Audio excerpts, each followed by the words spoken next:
Valentine's Day is the one day where you can get away with shoving your finish that later.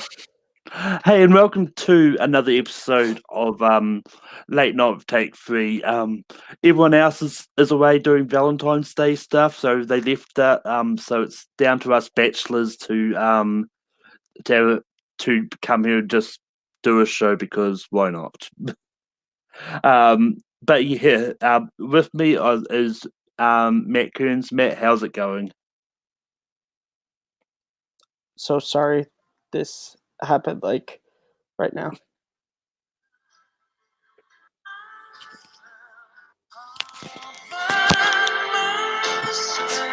Doing wonderful. Doing great.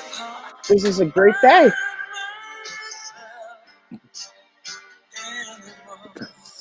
How are you? Yeah, no, I'm doing great. But yeah. But anyway. So my name, by the way, people who can see, boop, I always get fucked up. This is Matt Solo because I'm celebrating Valentine's Day this year, Han style, solo. Even though Han was married with a kid.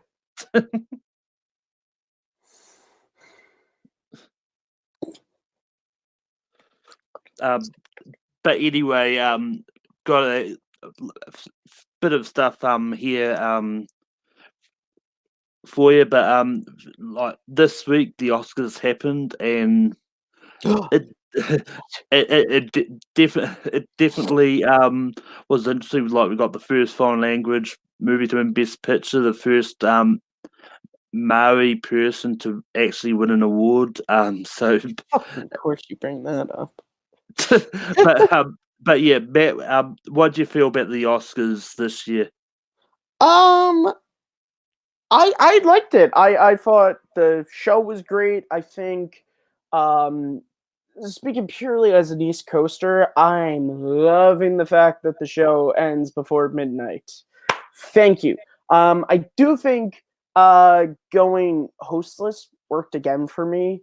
I think this year they definitely figured out. They had Chris Rock and Steve Martin intro it. And then I think they figured out the ending, unlike last year with that really awkward Julia Roberts ending where she just started like thanking her kids or whatever. Like they kind of figured that out. I kind of want to see them continue to go hostless because I think having you bring in Steve Martin or Chris Rock or whoever to do the intro. I think bringing some stars like her name is escaping me, but from Booksmart to do an intro, Mindy Kaling, like having those people intro in place of a host, which kind of becomes just the host job anyway, but not taking away one. It gets some stars from movies that year to sort of get the spotlight, and it just kind of makes the show a lot more streamlined about the movies. As for the show itself, there weren't nearly enough tributes. I know it's the strangest thing, but ever since I was a kid, I love when the Oscars does tributes. My dream is which is at this point such an unfeasible dream, but is one day to work on one of those movie tributes for the Oscars. This year they really only had the music one, but I kind of just love that. I think because literally the Academy has access to like every film ever made. And so they're just able to make these amazing, sprawling tributes. This year's the music one I thought was amazing. And then having Eminem come out and perform Lose Yourself was so great, particularly because it's so famous that he missed accepting his Oscar for that song because he fell asleep watching cartoons with his daughter. I thought it was a nice little, you're finally at the Oscars. It was also hilarious to watch the crowd because you can easily see the generational divide between how they reacted to that performance. The ones who are like 60 plus who are like, what the fuck's going on? And then you got like Kelly Retrand and all of that, just like even me and my parents, they're sitting there and they were like this. I'm like, it's the bang, ever let it go. You want a good one shot, do not miss a chance to go. So I thought it was great. Yeah, I thought the show was great. I'm so happy Brad Pitt won supporting actor. His was my favorite performance of the year. Just not even supporting, just in general. I really wanted to see John Williams get the award for Star Wars. Didn't. Joker got it, which all right. Uh if for nothing else, this also made me. I had not seen Ford vs Ferrari. Everything I saw from Ford vs Ferrari in those little snippets made me want to check out the movie, and I've rented it off iTunes, and I'm actually watching it tomorrow. I would have watched it tonight, but doing this. So, yeah. So the Oscars, you know, it, and look, I'm sorry that I'm continuing to ramble, but I went on Twitter and I know some people, you know, some notable names that I'm not going to name because no need to call people out, weren't fans of this. They don't like it. First thing I'll say is you don't have to watch it. Like, that's first off. You don't have to watch it.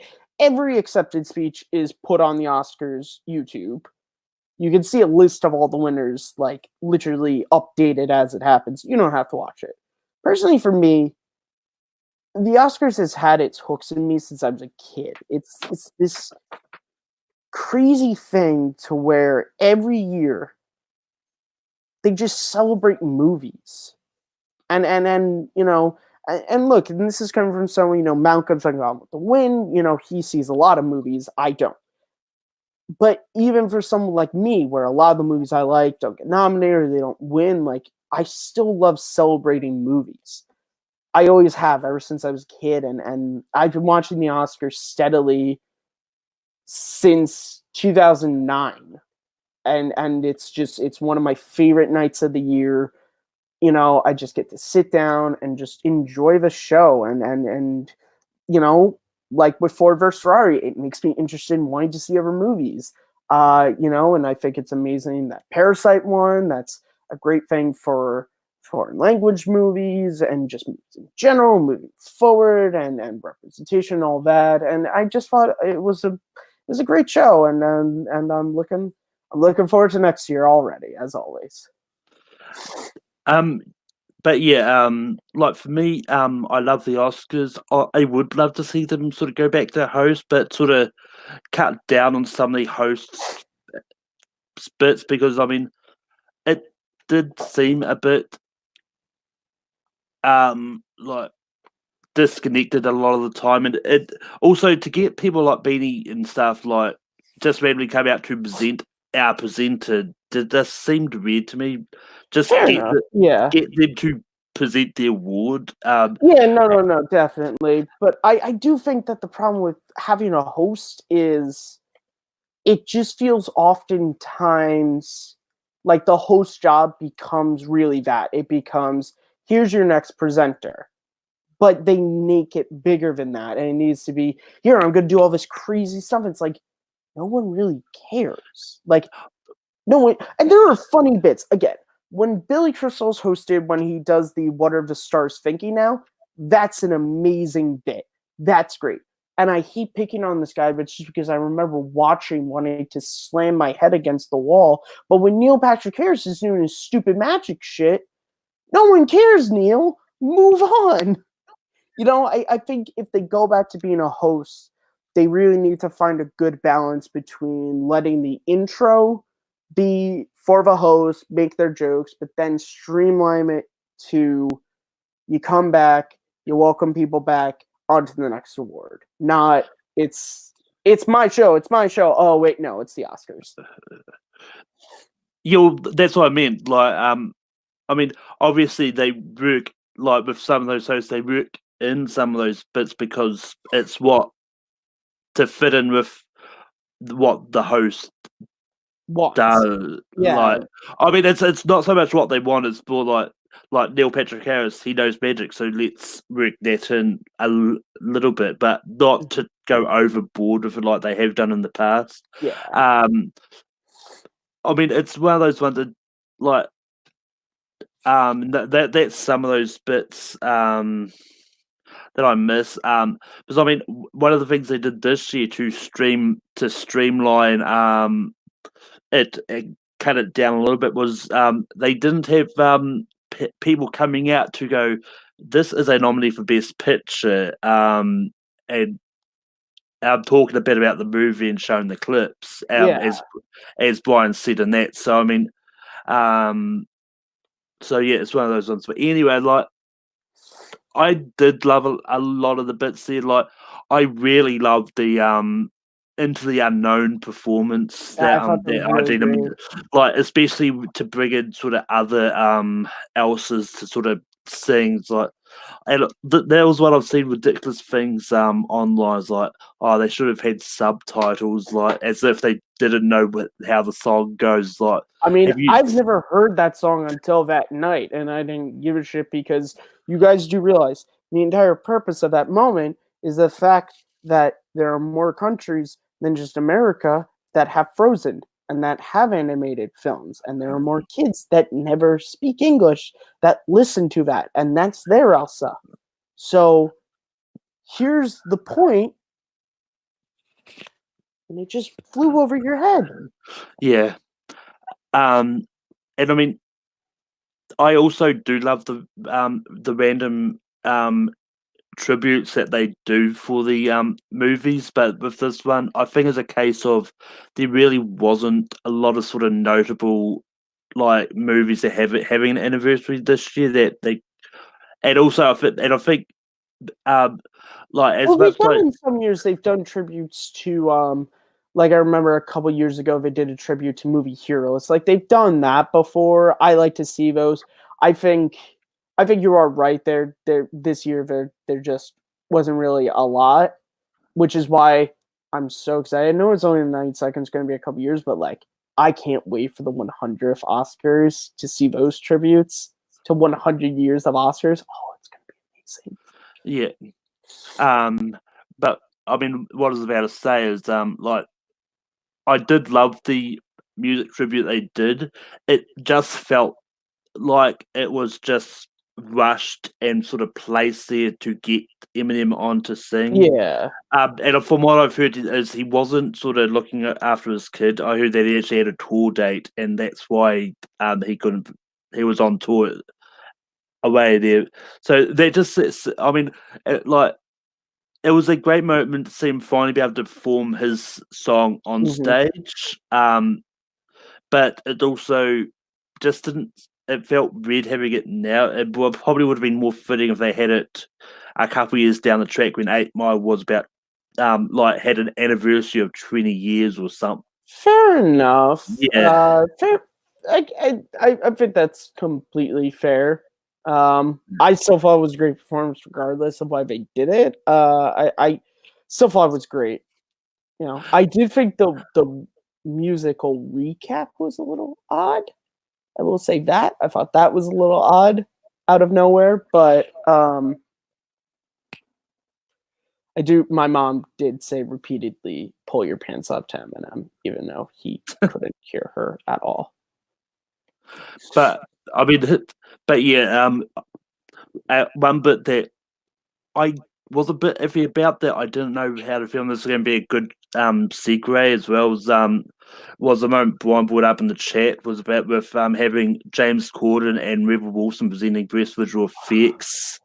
I mean, I get what they're doing and making a joke at Cats about that, Uh, but it, it's also one of those ones, and um, the VFX branch actually stand the Oscars for doing it because, like, having them do that, I don't can't remember what the exact wording, but I know they were really angry at that about that moment happening. I wouldn't understand. You know, the Oscars has done stuff. Some presenters have done stuff like that before. Like I forget what year it was, but Ben Stiller, when he was presenting Best Hair and Makeup, he came out in like a full beard and like all this and pretending to be like.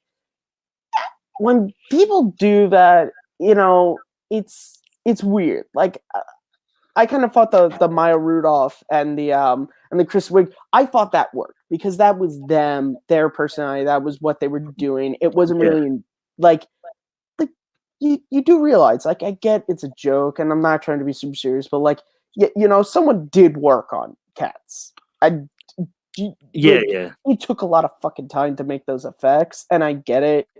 We laugh, we think it looks terrible, but it's like, look, motherfuckers do more than I could ever do. That's for sure. I wish I was good enough with computer effects to make fucking the effects they made in Cats. I did think it was a little weird. I thought the fucking smack in the when they were supposed to be reading the winner. It was like, no, let's let this person have their time in the sun. That way they don't get shoved off because you spent like 15 minutes on this. Compare that to say when Sacha Baron Cohen came out as oh my god, no, not Borat. Why can't I think of his name? Booyaka Shah. Bruno. No, not Bruno. No, it's Ali G. When he came out as Ali G as a presenter, that was fine because that was his character and it didn't really take too much away from the award he was presenting. Yeah, it was fine. But yeah, that's enough about the Oscars. We can actually hear more about the thoughts on Gone with the Wind dropping on Sunday. Not my thoughts. I was not welcome on there, nor am I usually ever welcome on there. I had to beg and plead to get on an episode. But yeah, we move on to... Look at how Malcolm just overlooks that, people. I know some of you are watching. Look at how you just overlooked that. Mr. Consistent Panelist over there just overlooks that.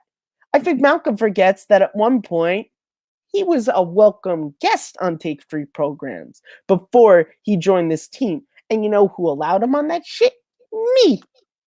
Manning was a constant guest. And you know who allowed him on that shit? Me. Oh, but now I'm not good enough to be allowed on their shit. So apparently it's I scratch your back, you give me the finger. Let's continue. But anyway, we move on to the other side of the bracket, which is the Razzie Awards nominations were announced the day before the Oscars, and boy howdy, we've got a lot of interesting nominations here. Did you just say boy howdy? Yes. I'm not making fun. I thought that's what you said, but I also thought I've never heard Malcolm say that before. But all right, fair enough. But I'm going to start at the bottom and work our way up. So does that mean you're starting with worst picture if we're looking at it from the Razzies? No, I'm starting from the bottom of the page. Malcolm, just give me 1 second. I'll be right back. I'm sorry. But yeah, while Matt sort of comes back. I'm sorry, I know that's super awkward when there's only two people. And yes, people, I'm wearing my pajama pants. I'm business up here, but I'm relaxing down here. But you know what I meant was working starting from the bottom start from the bottom of the page and then work down to or start from the bottom. Now we're here. Back to reality. Oh, there goes gravity. But one of the categories that they have is the worst reckless disregard for human life and public property award.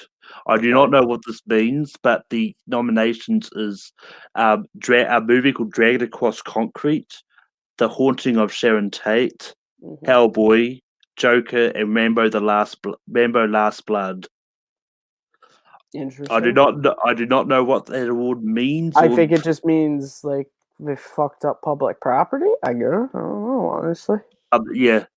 But we've got the Razzie Redeem Award. So we've got J-Lo being nominated for a role in Hustlers, Eddie Murphy for Dolomite Is My Name, Keanu Reeves for John Wick Chapter 3, Parabellum, and Toy Story 4, Adam Sandler for Uncut Gems, and the interesting nomination, Will Smith for Aladdin.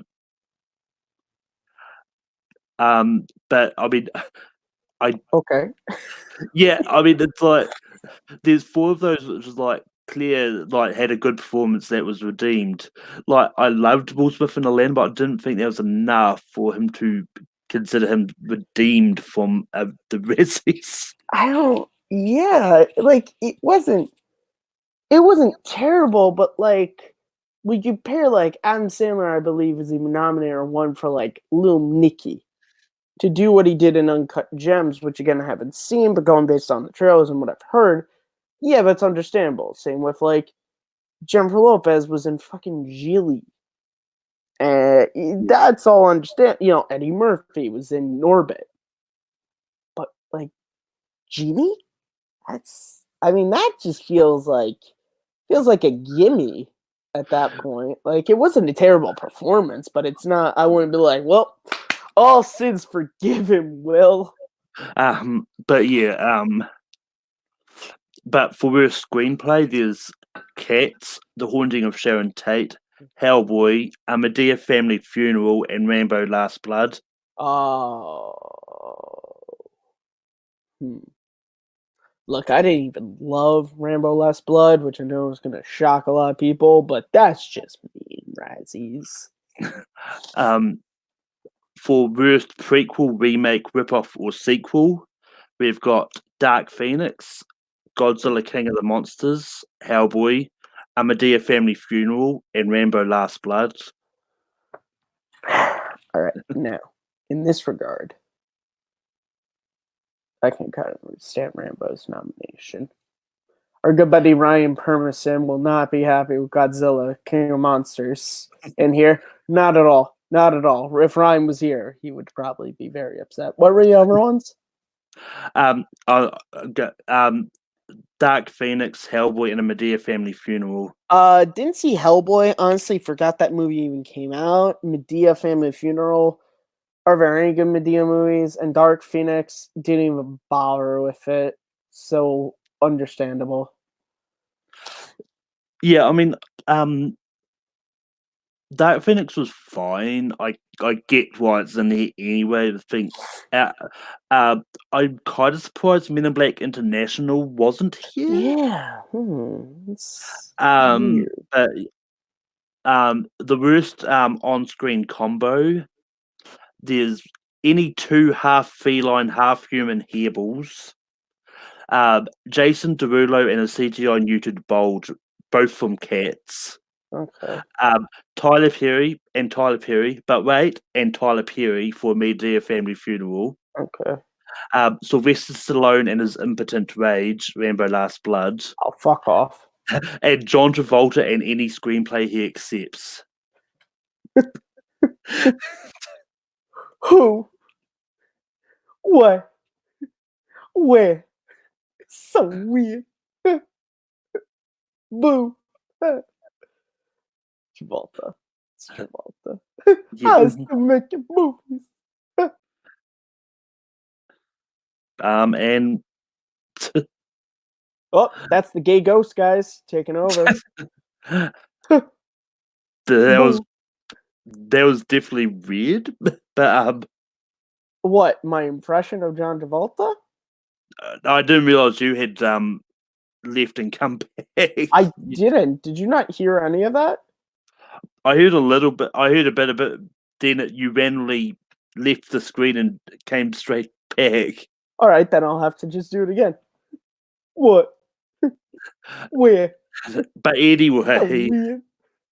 That's Ralph Garman, the gay ghost, which is John Travolta from Hollywood Babylon. So but weird. but anyway, for worst supporting actress, Jessica Chastain from Dark Phoenix, Cassie Davis from A Medea Family Funeral, Judi Dench from Cats, Vanessa Pineda from Rambo: Last Blood, Rebel Wilson from Cats. It's Judi Dench is one of my top 5 favorite actresses. So man, her just being in Cats is upsetting. Judy, you don't need the money. Why are you doing this to yourself? Worst supporting actor, we've got James Corden from Cats, Okay. Tyler Perry from A Medea Family Funeral, All right. Tyler Perry from Medea Family Funeral for two different characters. And Tyler Perry as another person. No, Seth Rogen from Zeroville, and Bruce Willis from Glass. I didn't see Glass, but I thought people liked that movie. I thought people said he gave a shit in this one. I mean, see, Bruce Willis there was actually interesting, but I mean, it's also ones like, I kind of get it because I watched Glass, I didn't love it. I haven't seen Unbreakable, so I'm gonna watch Unbreakable and then watch Glass. So I mean, I've Yeah. seen Glass. Like, my fucking window's made of glass. I see it every morning, but I haven't seen the movie Glass. For worst actress, Hilary Duff for The Haunting of Sharon Tate. All right, that makes sense because they. But I guess Tyler Perry from Medea. Yeah, that is one of the nominations for worst actress. I mean, I'd say that Tyler Perry might split supporting actor and will go to someone else, and he'll win actress. Maybe, I don't know. Anne Hathaway for The Hustle and Serenity. Francesca Hayward from Cats, and Rebel Wilson from The Hustle. I mean, for this one, yeah, I mean, for this one, like Francesca Hayward from Cats is surprising because out of the cast of Cats, I thought one was the one that was actually pretty good. That's saying nothing really. For worst actor, we've got James Franco from Zeroville, David Harbour from Hellboy, Matthew McConaughey from Serenity, Sylvester Stallone from Rainbow Last Blood, Travolta from The Fanatic, and Trading Paint. So weird. Get Stallone out of there, you fucking bastards. That's all I have to say about that. Also, Serenity. Why are they picking on that movie? Didn't that come out like years ago? Like, no, honestly. This was a different Serenity. Oh, so this isn't the sequel to the sequel? That's the finale to Firefly? No. Huh. It's so weird. For worst director is we've got Fred Durst for The Fanatic. Okay. James Franco for Zeroville. Okay. Adrian Grunberg from Rainbow Last Blood. Okay. Tom Hooper from Cats. Okay. And Neil Marshall for Hellboy. Okay. All right. Fair enough. All makes sense. Again, I'm sorry that I didn't love Rainbow Last Blood, guys. And for worst picture, it's just probably going to be really self-explanatory from the way this has been going. Yeah. We've got Cats. Wait, no, time out. I want to try and guess. Let me see. So, Cats. Yep. How many nominations are there? 5. Okay, so Cats, A Medea Family Funeral.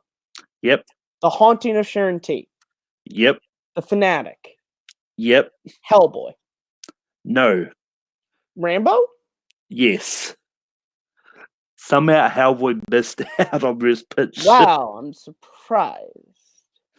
And I know a lot of people really hated the new Hellboy. Yeah. I mean, I forgot it came out, but damn. But yeah, you know, sometimes you make the most people like, and sometimes you make them laugh. I mean, if you give me the fucking Rosie, I'm gonna fucking bang on your head. But I mean, Brian said in the chat that for the Redeem Award he would have placed Will Smith with Taron Egerton. I don't think Taron Egerton has ever been nominated for a Razzie. Also, yeah, he hasn't really. Again, I don't know his entire filmography, but like, I don't think they're giving him a Razzie for fucking like Eddie the Eagle or something. Like, I don't think he's been in like a Razzie movie yet. Like, Will Smith's been in Razzie movies. But yeah, I mean, and also Emma Kellen and Jason Derulo are more supporting characters, so they wouldn't have been in the best actress. But anyway, but that was the Razzie nominations. Like, Cats getting the most nominations doesn't surprise me. Nah. Dude, that movie. I'm sorry, that movie sounded terrible, and here's how I know. Because the radio station that I listened to when that movie was coming out, and the reason why I was listening to radios for Christmas music, they played the fucking ad for Cats every night when I was driving home. That movie, I can't tell you how many times I heard, what's his face? Idris Elba be like, "It's now time to make the choice." I was like, this sounds like shit. Like, this just sounds horrible.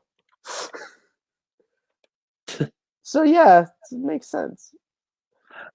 But yeah, next on the docket we have is the box office. We're not going to do the predictions this time because it is just us two, and it's and I couldn't be bothered sort of run out for myself. But the this week's box office, Birds of Prey, really didn't perform well domestically. Not at all. It came in at 33 million. Bad Boys for Life came in at 12 million. Mhm. 1917 came in at 9.2.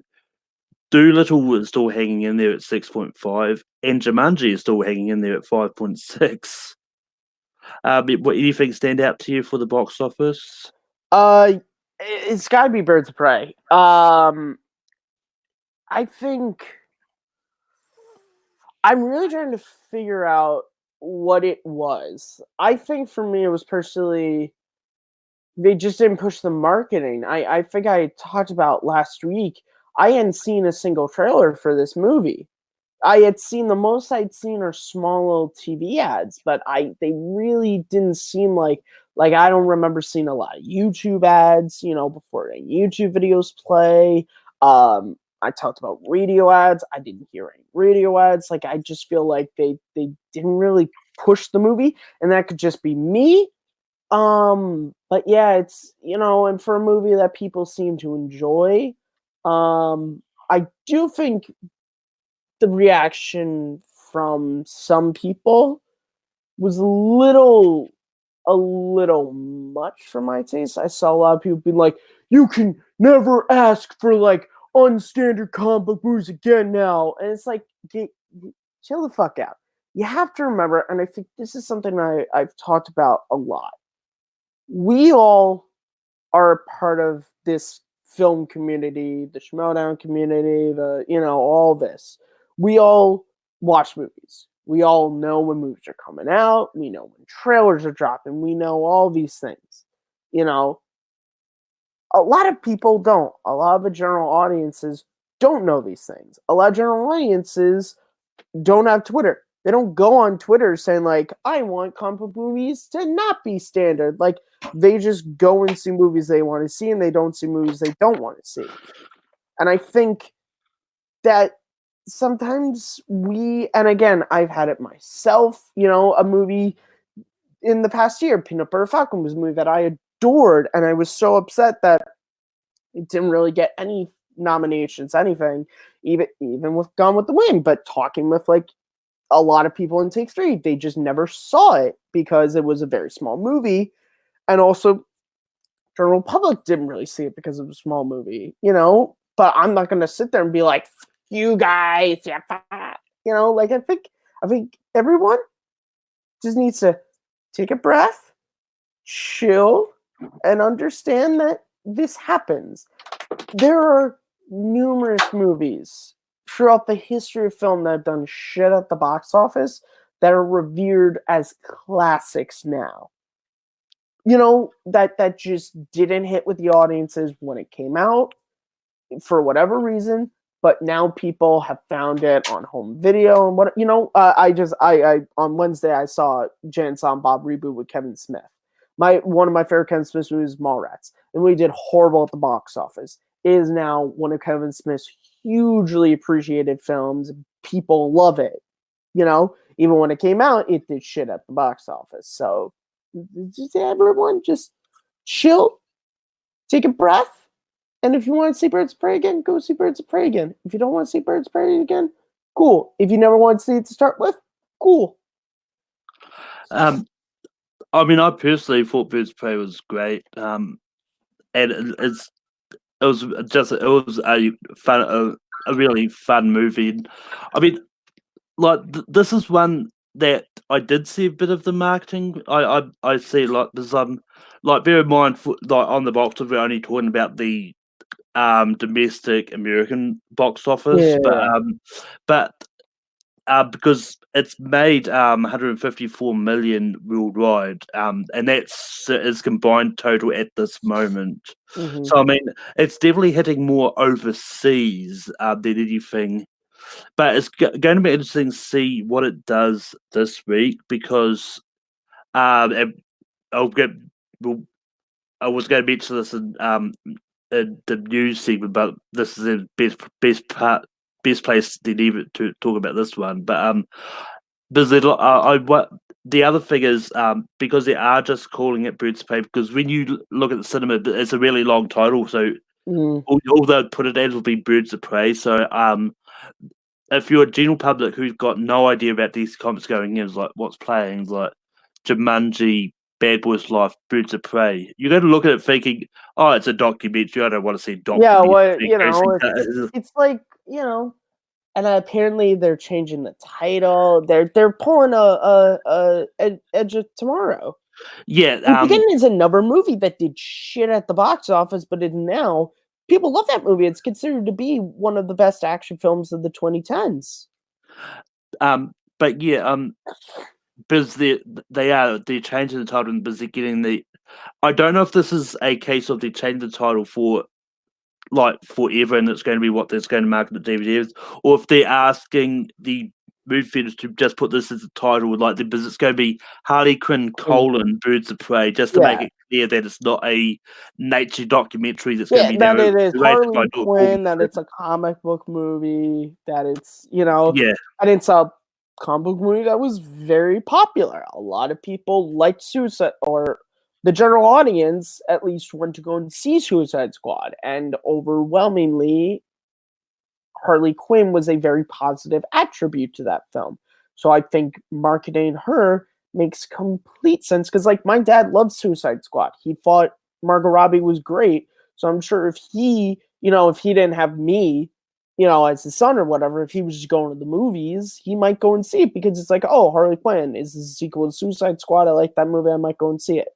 Any of you motherfuckers attack my dad for liking Suicide Squad, I will find you and go Jay and Silent Bob on your asses.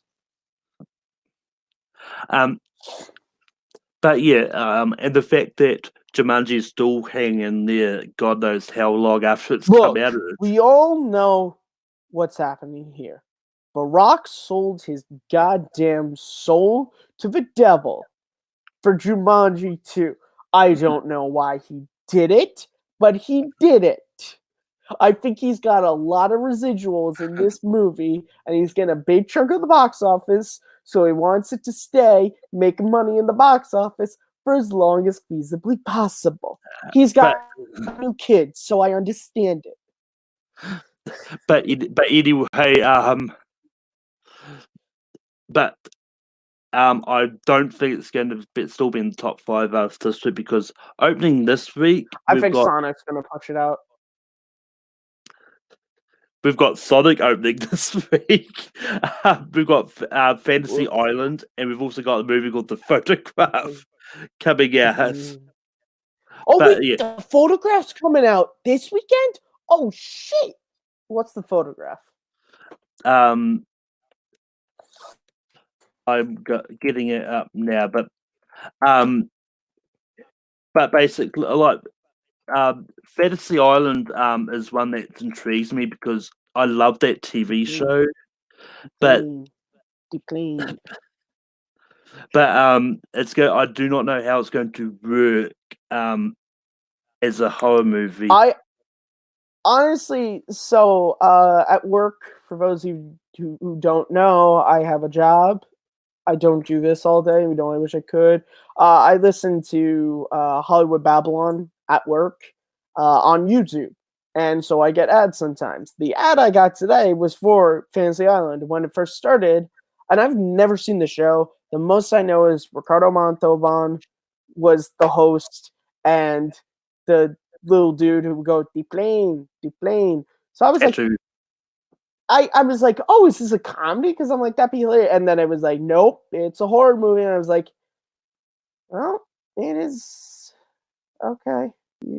All right. You for a concept that I thought could have led to a really funny, outlandish comedy, they once again, Hollywood, it seems like their only recourse is just make everything a horror movie.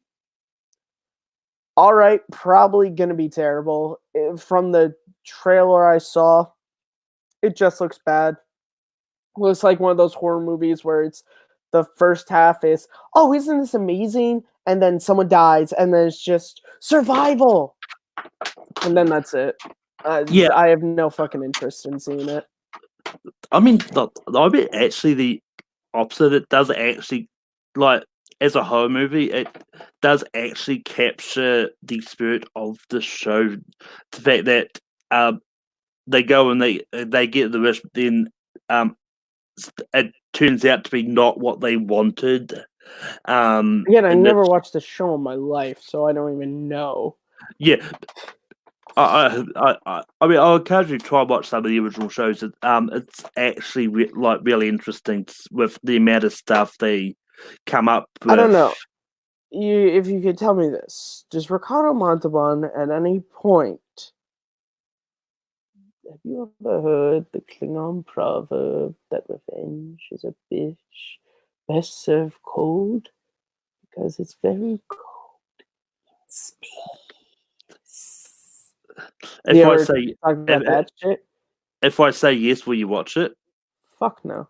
You know how many things I'm watching currently right now? My parents just got me hooked on Marvelous Miss Maisel, so now I gotta get caught up with that. So, yeah, not gonna happen. I've still got Smallville watch through. I'm watching Quantum Leap.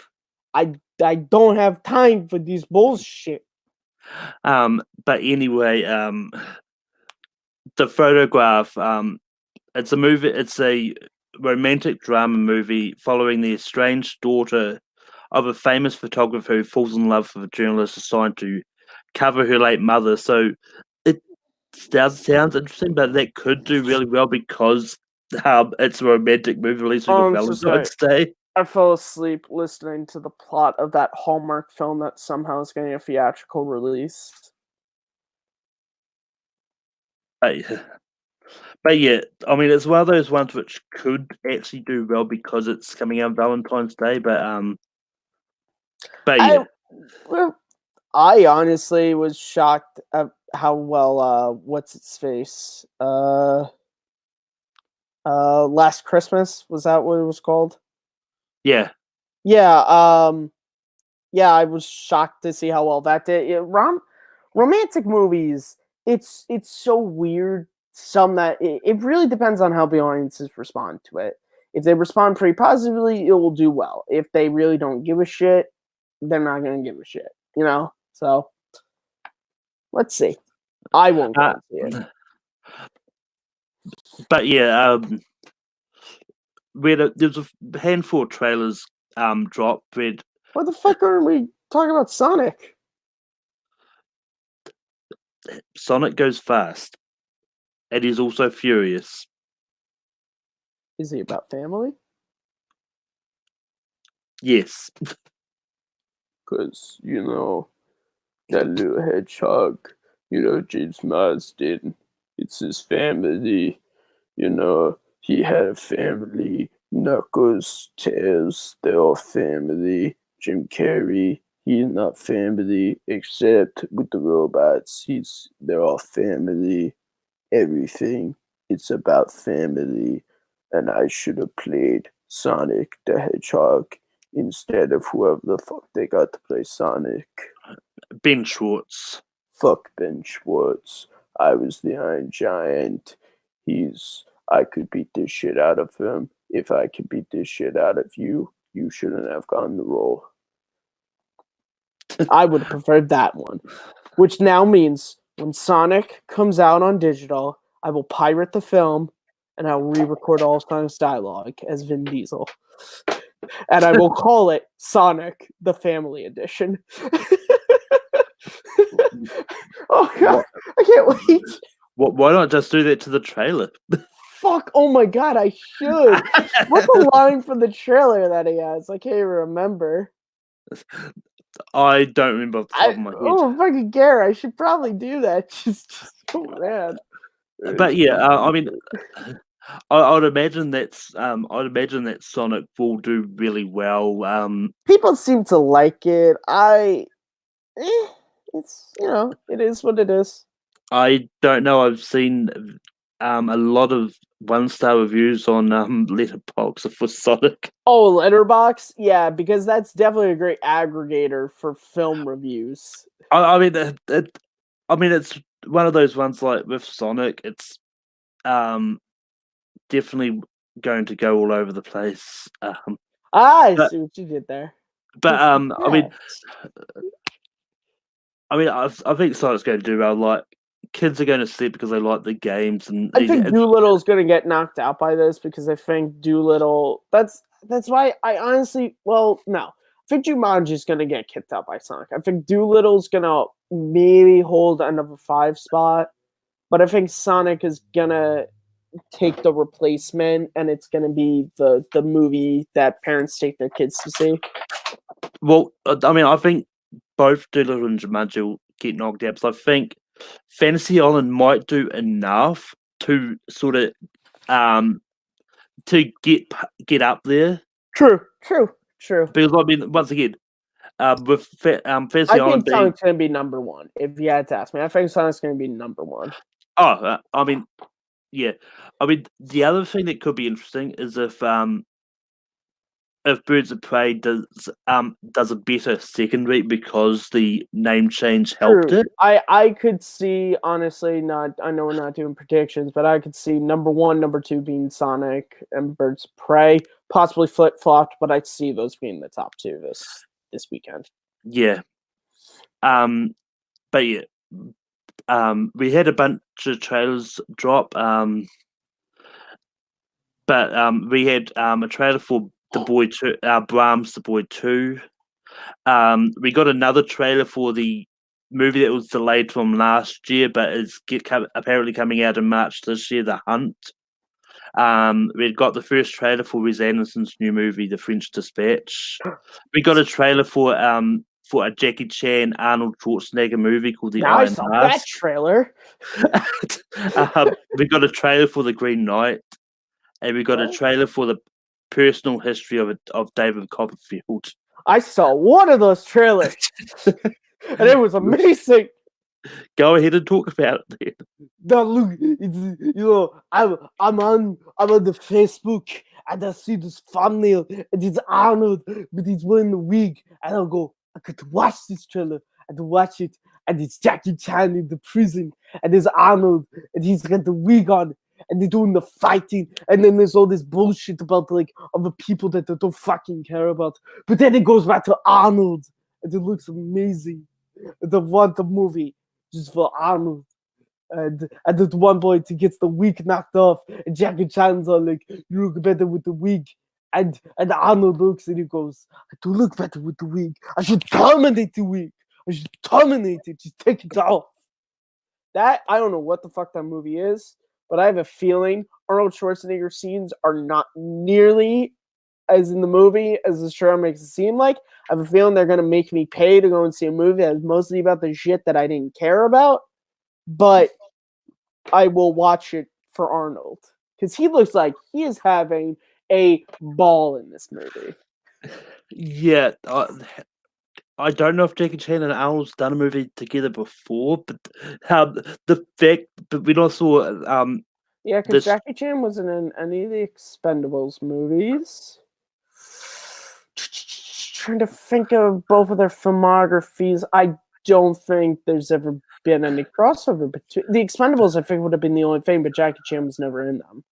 But I mean, because when I saw this trailer of Jackie Chan and Arnold in a movie together, it's like, what? So I had to watch this trailer. It's like, it's as if they dropped it knowing Late Night was back. It's like, we get to hear Matt Coons talk about this and gush about Arnold.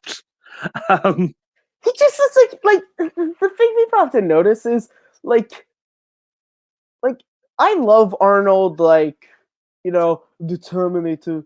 I'm Dutch from Predator, like I'm the badass, you know, like I love those, but I also just love like kooky, funny Arnold. Like the Arnold you get in interviews. And I think as he's getting older, he's leaning more into that because like you can't like look, not everyone's Tom Cruise. You can't do action movies forever. And I think he's starting to lean more into just like, fuck it, I just want to have fun. This seems like a role where they were just like, you're not going to be a big part, but you can be a wacky, crazy character, and it looks like he's going the whole 9 yards with it. To which I'm like, I'm totally into that, because I'm a big Arnold fan, and one of my favorite roles of his is Twins, and in Twins, like the plane scene, na, na, na, na, na.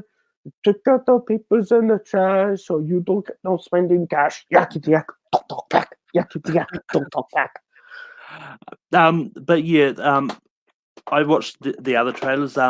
Defense Dispatch looks like a fun movie, and Wes Anderson doing what he It's does. Wes Anderson, so Yeah, like it gets a bunch of famous people together to be in this movie. It's just looks like a fun movie.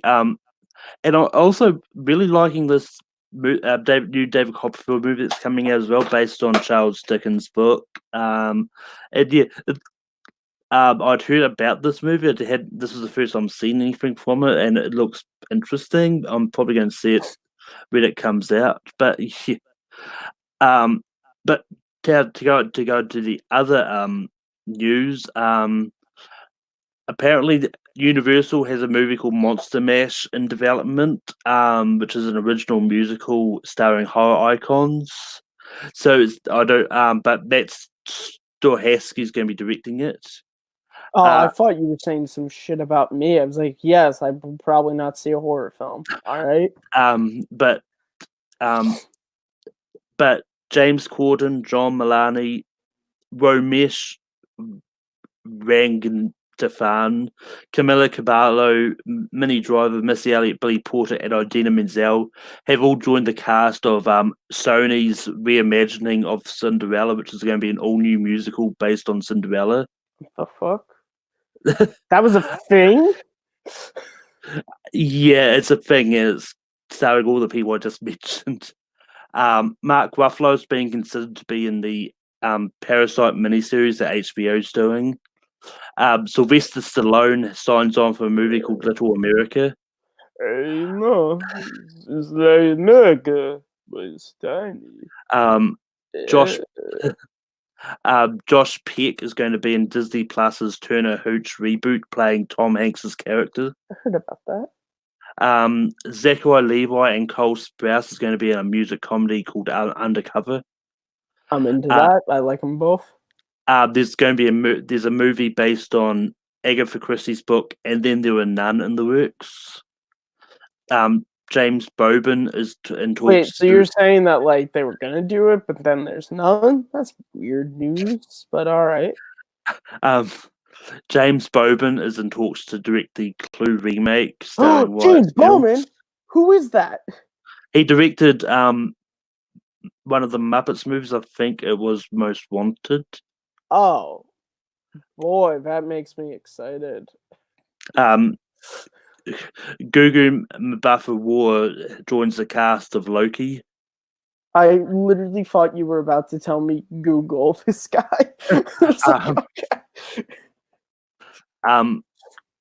There is an Aladdin 2 in the works, which is apparently going to take the story in all new direction. It's not just going to be a reimagining of Return to Jafar. Return of Jafar. Apologies. Yeah, that's Return to Jafar. Yeah, Return to Jafar. Yeah, they go seeking him out again. That was the plot of that movie. That's what I was about to say. Jafar Strikes Back, but Aladdin, Genie never told you the truth. He told me enough. He told me you killed my father. No, I'm your father. I don't think that. No, that doesn't feasibly make sense. We're different races entirely. My mother. No, that doesn't work at all. But George Mackay from 1917 and Lily Rose Depp is going to be in a movie called Wolf, which sounds like a really bizarre movie. From what I read about it, is apparently it's about these humans that think they're animals or something to that effect. Anyway, it sounds crazy. Like the vibe where the person's like, on all levels except metaphysical, I am a dog. but Fair yeah, enough. Sony sets a new Marvel movie for October 2021. Um, Rick Moranis is coming back for the I Shrunk the Kids reboot, Cool. starring Josh Oh, Gad as his grown-up son. you better have this story in there. Just we're talking about Disney Plus things and people. Michael B. Jordan, Margot Robbie, and Christian Bale is in an untitled David O. Russell movie. Oh, good for you. Um, Bruce Willis is going to star in a new sci-fi action movie, Cosmic Sin. God, I hope he gives Um, a shit. Awkwafina is in the stars in the Baccarat Machine, which is a movie about the greatest female gambler. Cool. There's a movie adaptation based on the video game Crossfire. Robert The video Pattinson, game, not the board game? Robert Oh, fuck. Pattinson's Robert Pattinson's Batman has been revealed. No, they revealed the theme song to No Time to Die. Mm-hmm. Jake Johnson and Omar Sy is returning for Jurassic World 3. Mm-hmm. Rufus Cyril is joining Baz Luhrmann's Elvis biopic. Mm-hmm. Olivia Wilde is directing biopic about Kerry Strug. Cool. They revealed the cast of Netflix's Master of the Universe series, which includes Mark Hamill voicing Skeletor, Lena Headey, and Sarah Michelle Gellar. And Yeah, dude. It's Mark Hamill on Instagram today was like, I've been typecasted as villains. I love it. but yeah, and that's all the news. I totally didn't forget anything. You The way keep I did. quack, quack, quack, quack, quack, quack, quack, quack. If you quack, stop, I might quack. read it out. Lauren Graham. Emilio Estevez is coming back as Gordon Bombay for the Disney Plus Mighty Ducks series. Quack, And, quack, quack, and Lauren quack, Graham quack, has been quack, cast quack, in it quack, as the quack, new quack, coach. quack. Who gives a fuck? Quack, quack, quack, quack, quack, quack. Go Ducks! I don't think Matt cares about any of that news. Nah, not at all. I know those movies I never saw. I'm sorry. As I've gotten older and grown with those movies, Gordon Bombay has become my favorite character. So I'm just really happy to see Emilio come back. Like, I'm glad that, like, there's a lot of actors who are a part of these types of movies that as they try to grow in their career and do other things, they hate this stuff, that they get like constantly recognized for and reminded for. And at least from what I've seen, Emilio's never been that way with the Mighty Ducks trilogy, because there's an entire generation of kids that just know him from that, and that like, look, and I love Emilio in Breakfast Club and a lot of the other stuff he's done, but like if I ever met him, I would talk to him about Mighty Ducks because I think, especially in the first film, he gives a legitimately great performance. And so I'm happy to see him come back because, yeah, I'm sure he probably got a nice, pretty paycheck, but like it's nice to see that like he likes this series enough to sort of come back, and it makes me excited for the series. Laura Graham being in it. Is she the mom from fucking Gilmore Girls? That's the one. Okay. Because she's in a show that just had its pilot on NBC. So she's making the rounds, isn't she? Yeah. All right. Yeah, I mean, There's a lot like of fucking news. there was. I mean, a lot of it is casting news, Yeah, which but like Malcolm, we should probably talk about the news story. um. I mean, but first I was going to talk about the Yeah, Mighty Ducks. But I mean, yeah. I've seen the first one for the first time this year. I've still got to see the other two. The Yeah, first movie, no, definitely. the first movie is fine. But I mean, it's one of those ones that could be interesting to see where the series goes. But I definitely can't wait for you to see the sequels. I honestly for this, I'm more excited about Lauren Graham being in it than Emilio Estevez coming back. You shut your mouth. No, you know what's funny? Honestly, like, you watched that movie as an adult, not as a kid. So, like, you're like my parents. Like, my parents watched those movies with me, and they watched them as adults, being like, "This is a fucking Disney movie," whereas I watched it as an adult. As an adult, yeah, as an adult, as a kid, and so like my relation to the films is totally separate. Like it's kind of like me trying to watch Disney movies now, like newer Disney movies. Some of them I'm just like Frozen was one of those for me, to where it's like, I if I was 5, I probably would love this, but I'm not, so I don't get it. Yeah. But yeah, like it's one of those. This is an interesting news one. It's a lot of cast stuff that I don't know where it's going to go. I mean, uh, Michael B. Jordan, Margot Robbie, and Christian Bale being in another David O. Russell movie. I mean, that could be interesting. It could mean another chance for Oscars for Bale and Margot and Michael B. Jordan. So I mean, David O. Russell's one of those guys who usually does good work. So I never like to predict stuff like that, but it's especially without, like, again, I know I predicted The Way Back could be an Oscar for Affleck, but that's also after seeing 2 trailers.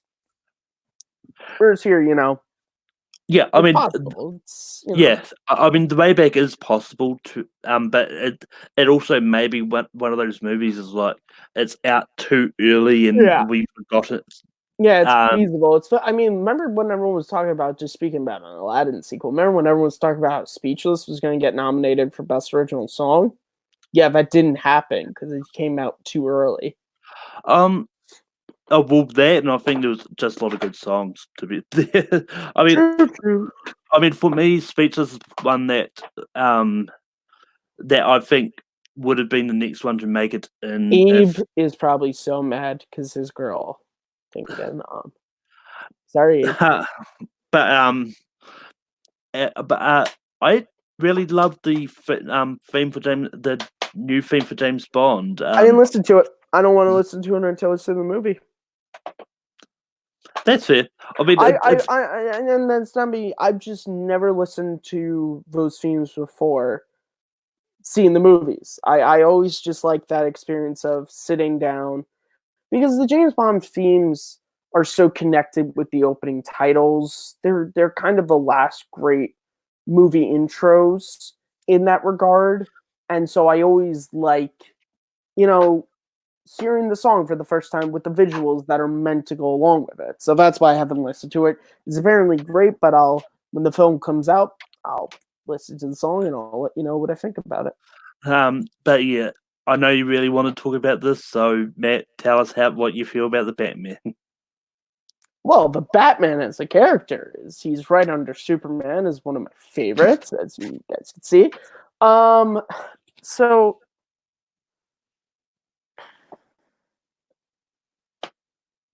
it didn't work for me.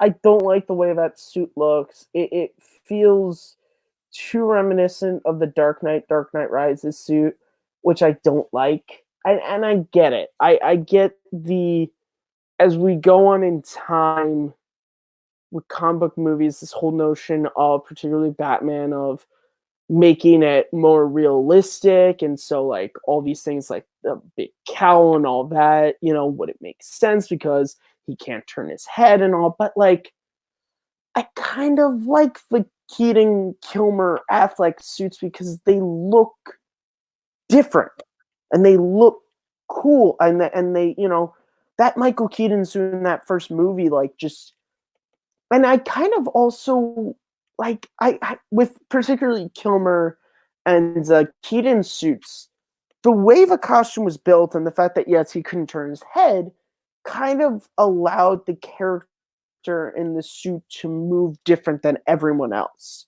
You know, Batman had to move. He had to, when he turned, he turned. He didn't just go like this, like his whole body turned, and it gave him this cool, like, just visual expression.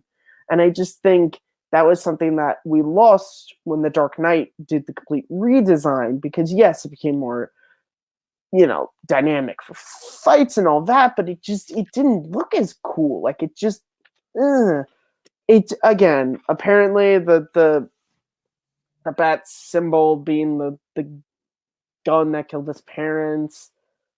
All right, fine. It was a 30-second camera test.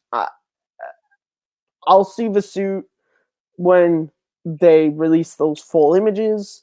Like I remember when they released the first image of Ben Affleck in his suit, and I thought that suit looked amazing, and I still do. It's a toss up between Keaton's suit from the first Batman movie and Affleck's Batman v Superman one for what the best bat suit is, in my opinion.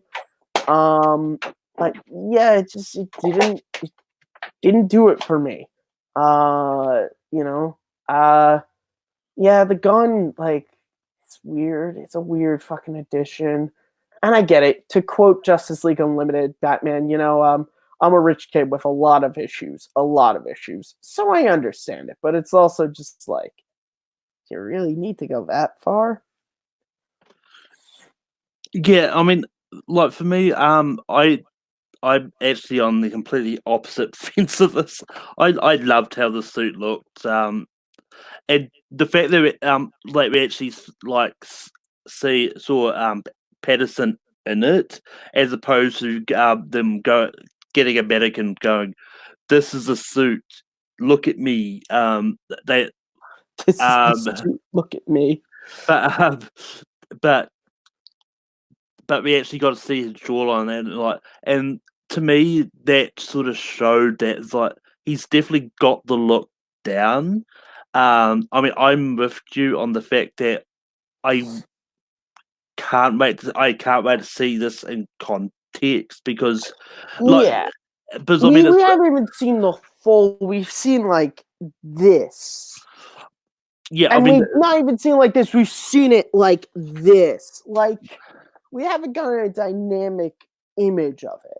Like, say what you will about Affleck's suit, but that first image they released was a dynamic image of him in that, with his head down and, just the dark. Like, it was a dynamic image. This wasn't really that. yeah I mean, to be honest, I didn't care for Batfleck suit when that first image was released. I just thought that it was just like them trying too much, just copy Christopher Nolan's design, but doing their own sort of tweaks to it. What? Uh, They did not. You motherfucker.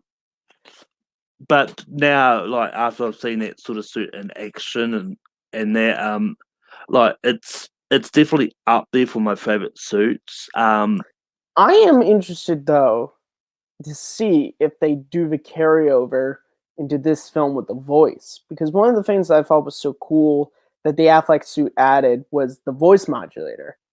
I wonder if they go back to the Keaton thing of he just makes his voice deeper. I wonder how they're I, going to do the voice. I am not Batman. What are you talking about? Well, because that's always the thing is like, and again, like Keating, Kilmer, Bale in the first one, like them changing their voices. And again, Affleck did do a deeper voice on set. It was modulated, of course, afterwards, but you know, it does, it does change it. Like, but it would make sense that if you were fighting crime, you were trying to, like, what if you got a cold? You would probably sound a lot like Batman, and then someone could be like, you know, you sound a lot like Batman. Plus, honestly, Bruce, you are the only person in Gotham who has enough expendable cash and access to technology to really make all these things. Also, you were gone away for an extremely long amount of time and came back super ripped, despite the fact that no one ever sees you at the gym. Maybe you are Batman. I have to Yeah. kill you now. Oh, wait, no, I'm so sorry. Batman doesn't kill. Yes, he does. It's called Read the Original Comics. Sorry. Yeah, I mean, what I meant was sort of can't wait to see how it like does sort of in context with the movie is maybe there's going to be a reason for why the design looks of his chest plate looks the way it does with the gun and all that. And to me, that's probably going to be that's one thing I'm kind of hoping Well, they it's touch on. interesting. Do we know what this movie is? Like, is this an origin film? Is this a From what a I've heard, is they're going back to the basics with Batman, going back to the whole detective thing. I don't know on. I don't think it's an origin story because if we have to sit through another, well? um, There's a way. Now, this is the thing. We have two Batman, three technically, actually four. There are ways to do it. Now, there's the Batman Begins way, which is a very straightforward origin film where you see all the steps that lead Bruce to being Batman. Then you have the 89 Forever Batman v Superman origin story to where you see a couple of important moments in flashbacks that lead to them, but they're their own standalone Batman adventures. They're already established as Batman. So I'm interested to see. I have a feeling they're going to lean more towards the latter and not do a straight on. Here's Bruce Wayne, pissed off rich kid who's going to go and travel the world and train to be a ninja. And I have a feeling they won't do that. I mean, what I was about to say is, I don't think they're going to do like any kind of origin. I think they're going to maybe do what Marvel did with Spider-Man. And completely not even mention the single most important person that led to them being the way they are. That worked out so well. Well, apparently it did because everyone loves it except me. So I guess don't listen to me, Hollywood. I mean, it's one of those ones like most people like. To me, not even mentioning it doesn't bother me. Okay, Just for but can I just, and I'm not trying to be debatable here, but Malcolm, if you had never seen the Tobey Maguire movie, the first one, or the first Andrew Garfield movie, you never read a comic, Homecoming was your first thing. So you'd have no clue who Uncle Ben is. Do you know the reason why he wants to be Spider-Man? What drives him to be Spider-Man? no, and it wouldn't, No. It it wouldn't bother me.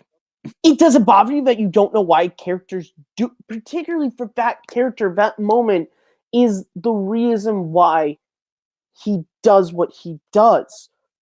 Uncle Ben is the one who gives him, with great power comes great responsibility, which is the credo that Spider-Man carries throughout his entire life. And to not mention him, to not make any note of it, and again, I don't need to see him get shot, but to just not mention it at all.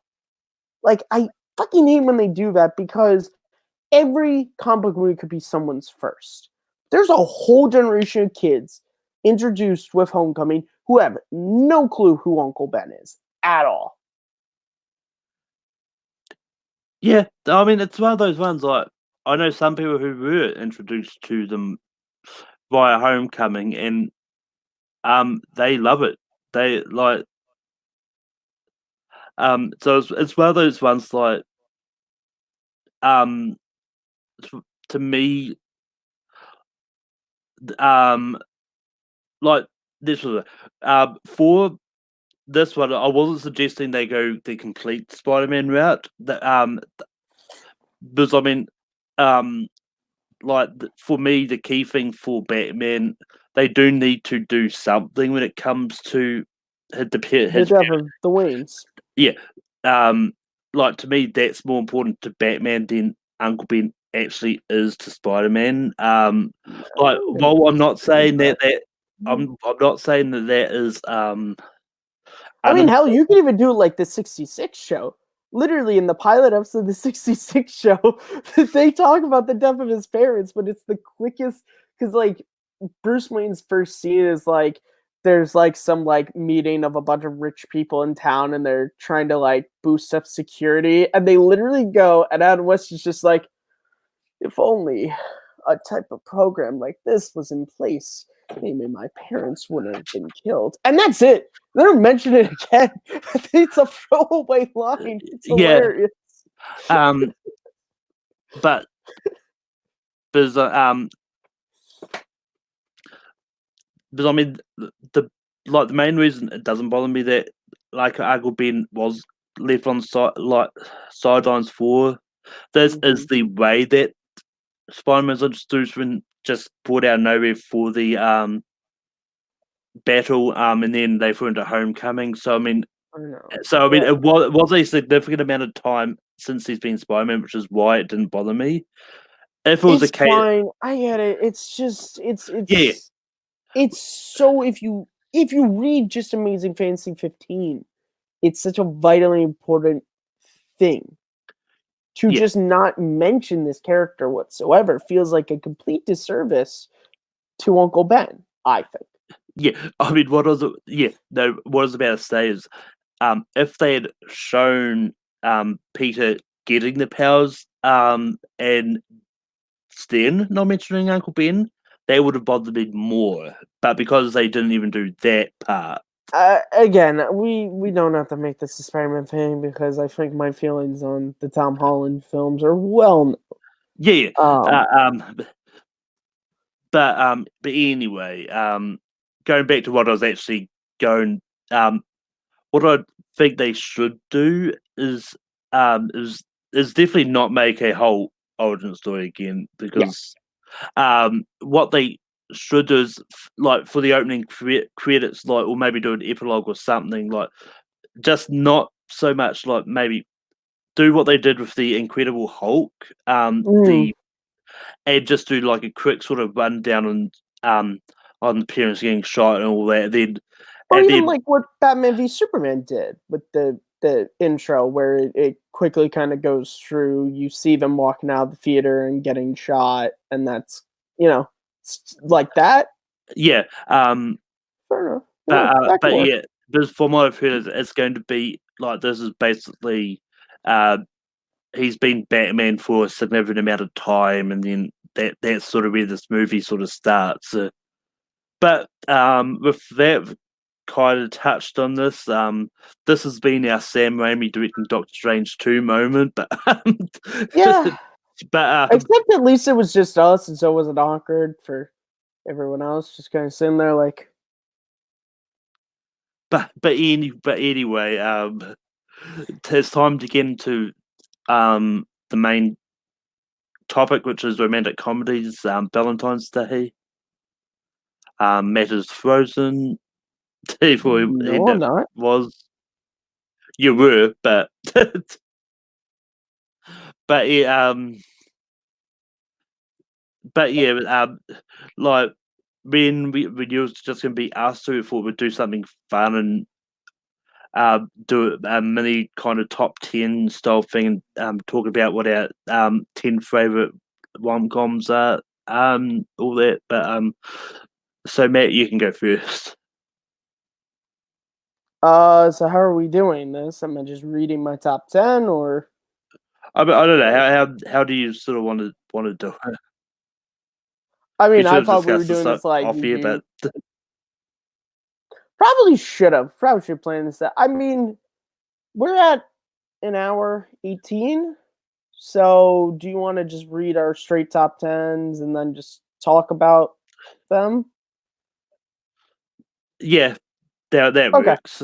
So I'll start off. So my top 10 rom-coms. All right, number 10, I have Four Weddings and a Funeral. And number 9, What Women Want. At number 8, Silver Linings Playbook. At number 7, The Princess Bride. At number 6, 16 Candles. At number 5, Knocked Up. At number 4, The Wedding Singer. At number 3, Groundhog Day. At number 2, Jerry Maguire. And at number 1, if I have to say, the original Overboard.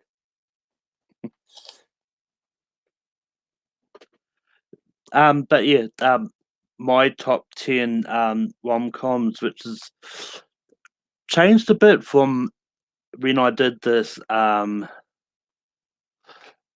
another show. last year, but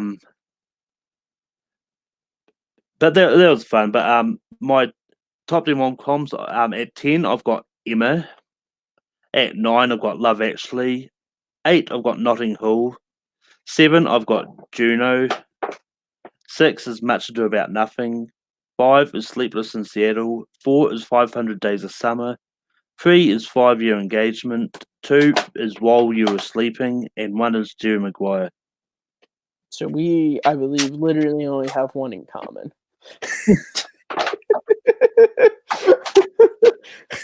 Yeah, quite Well, literally. well, then let's talk about, I guess, I don't know what the fuck we really fucking did not plan this out whatsoever. No, but yeah, I mean, it's like, I mean, some of yours, I don't quite consider them rom-coms. It's funny because I agree in the same way about some of yours. Yeah. So fuck you. We disagree. That's it, guys. That's the whole show. No, which ones do you want to talk about? I've forgotten your list. What?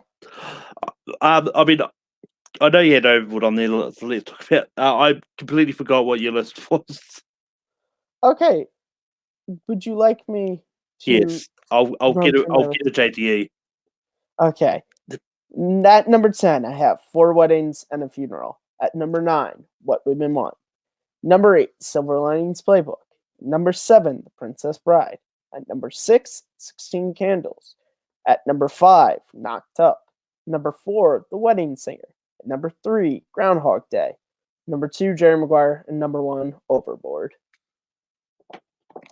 Yeah, I mean, the major one that I don't consider a rom-com is Groundhog Day. That is a comedy. There isn't it? No, this is the thing, is that I see where you're coming from, but if you've seen that movie as many times as I have, what becomes the main crux of that movie is Bill Murray's relationship with Andie MacDowell. And that becomes the main crux, and by the end of the film, that's what brings him out of this, is that relationship that you see start the way it does at the beginning and end the way it does. And that sort of becomes his driving force for a good chunk of the movie, is trying to woo her and win her, which is why I consider it to be a rom-com. I mean, that's fair. See, I just talk about yours in that. Oh well, I'm sorry. Finish your point you wanted to say. Well, what I was about to say is I love Groundhog Day as a pure comedy, but as a romantic comedy, I don't think the romance really works in it as much. But yeah, I think Juno is a great comedy, but I don't really think Juno's relationship with Polly is anywhere near the size in the film it should be to be considered a rom-com, personally. yeah, no, I get that. It's one of those ones I went down a list yesterday with rom-coms, and it had it on this. I thought, oh, I mean, if they consider it, I'll put it there. Like, I mean, I do get the argument for it, but it's also one that I do love a lot as well. Just yeah. Also, I 500 Days of Summer as a rom-com, are you sure? I sort of consider It's a dark rom-com. Yeah, that's the way I was looking at it. Well, yeah, and on your point about Juno, you could say a lot of the same things about What Women Want, which is why it's very low on my list. Because although Mel Gibson's relationship with Helen Hunt is a part of the movie, it's not super huge, but I still love that movie and I still consider it to be extremely funny. That's why it's at number 9. Four Weddings and Funeral is only 10, just because I saw it fairly recently. I feel like if a couple more viewings, I feel like it could maybe push. It might switch places with What Women Want, but for right now, but that I still thought that was a great movie. Yeah, I just really don't like What Women Want. Wow, Malcolm, you sexist! You don't care what women want? No wonder why it's only you and me on this show.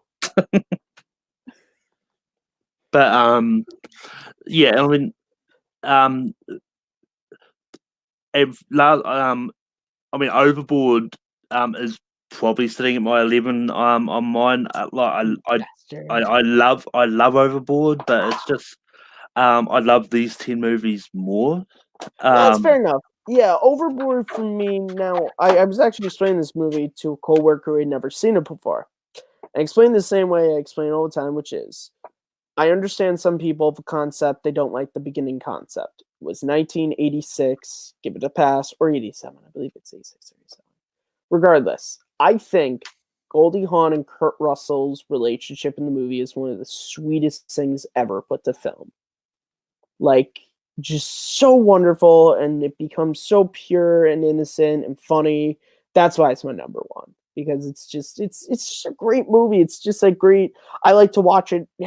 It's usually a movie I like to put on after I watch like a really heavy drama or something. I usually like to watch Overboard, honestly. Like, I just always like to put Overboard on. Yeah. And I was surprised that While You Were Sleeping did go as far as on my own list as it did, because I literally just saw that this morning for the first time, and Really? yeah, and I thought I really loved it. I mean, Yeah, that's no, yeah. but it's one that the broad premise about like getting into the relationship because she gets someone makes mistakes her for someone in a coma's fiance, and I've seen the movie, Malcolm. I know the plot. yeah, but Malcolm thinks I haven't seen it because it wasn't on my list. Star Drew. I've never seen When Harry Met Sally, so that's why it's not on my list. but Star Drew, Also, do you Star really Drew, have what do to you ask this? Star Drew, there's only the 80s one. There's no other version that exists whatsoever. Not at all. Not in this house, at least. And I mean, I didn't hate the remake to Overboard. You get the fuck It out of here. just I refuse to see that movie ever.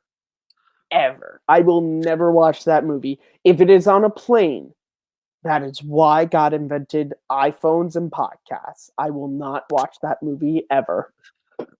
oh, we're gonna surprise Kristen if you're listening. No, she would never do that to me. And also, you motherfucker, trying to spoil our surprise before we can make an official announcement. Well, to be fair, I didn't spoil anything. I mean, you Yeah, did well, by responding to what I said. They could have just you it was started an this. inside joke. See, guys, this is what happens. This is what the Overboard remake does. Fuck you, Overboard remake. How to Be a Aladdin Lover, how to be a shitty remake, more like it.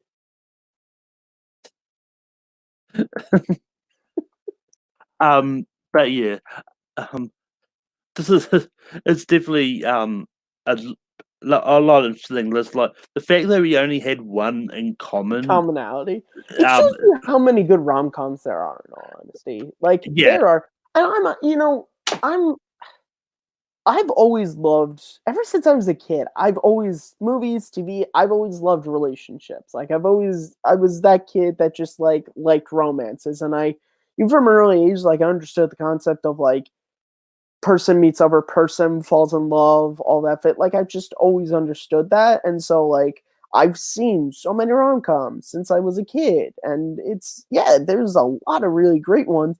And both of us could probably, well, maybe not a fully, but we could probably do a different top 10 list. but yeah, We should probably talk about the one that we have in commonality. yeah. I mean, this is probably one of the most iconic rom-coms out there. Yeah, I would say so. It's actually at the moment it's probably number one on my Tom Cruise list on Letterboxd. So. It's number one on mine as well. It's my favorite Tom Cruise movie. It's humor is not too over the top, even when you think it could be. And when it comes to romance, like I talked about with Goldie Hawn and Kurt Russell, it's so genuine and really really beautiful. And I think, oh man, the scene when she says, I think we should treat this next trip as what it is, a nice long break, and he's like, I don't give up. And the line when she says, I have this great guy who loves my kid and he really likes me, we could spend the next 30 years of our lives just being polite to one another. I'm like, and when I think Jerry Maguire might have the greatest reuse of a song to where it means something different. Because Secret Garden by Bruce Springsteen is amazing. And it's first played when they're going out on their first date, and Ray's hugged Jerry and kissed him, and she's just like, oh my God, like, this is so important to him. And then it's played again during that moment. The fucking moment when Jerry is sitting by Ray's bed and Secret Garden's playing, and he looks at the fish that he took from the office when, oh my God, why is her name escaping me? Oh my God, her character's name is escaping me now. Oh my God, I hate when I have these brain farts. But yeah, but when he left the office with her, and he looks at the fish and he goes, it was just a mission statement. Because that was the whole thing where she really started to fall for Jerry, was reading his memo, his mission statement. For him to be like, this is all happening because I wrote that mission statement, like, this shouldn't be, it's fucking that movie. And then at the end, like, I don't care if you think it's cheesy or stupid, it brings me to tears every time I watch when he walks in there and he says, I'm looking for my wife. And he starts, and when, you had me at hello, like, I'm just looking, I'm tearing up thinking about it now because I love Jerry Maguire so much. But yeah, but Stardew brings up Sleeps in Seattle. Sleeps in Seattle is pretty good. Also, City of Angels is what I think you talk about Nick Cage and Meg Ryan. I don't. That's more of a romantic drama. And we've got a special guest who's going to give us some sex educations. Oh, thank God. Dorothy, by the way, Dorothy is Renee Zellweger's character. I totally brain farted on that. Hey, what is some of your favorite romantic comedies? Malcolm, I know I just joined to the show, whatever. Totally, I was taking a really, really, I don't know, well-deserved nap, but I was sleeping. That's a fucking college student right there. You didn't deserve jack shit. Favorite romantic comedies. Okay, you have to go with one which I don't know if it has been mentioned. It's a recent one. Crazy Stupid Love. No, it hasn't been mentioned. I've never seen it, honestly. Julianne Moore, Steve Carell, Ryan Gosling, and Emma Stone. That's one of my favorite movies of all time. My favorite movie of 2011, I have to say. It's really wonderful. It's an ensemble cast. That hashtag. It's one of those movies where you follow different characters, and at one point they interact and they turn to be, family or something. No spoilers. It's a wonderful movie.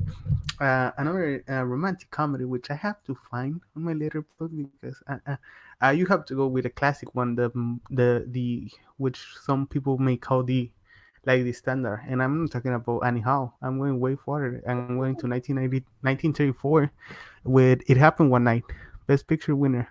It's Clark Gable and Claudette Colbert, I believe it's her last name of the actress. They met in this train and they have a wonderful relationship. I love the movie.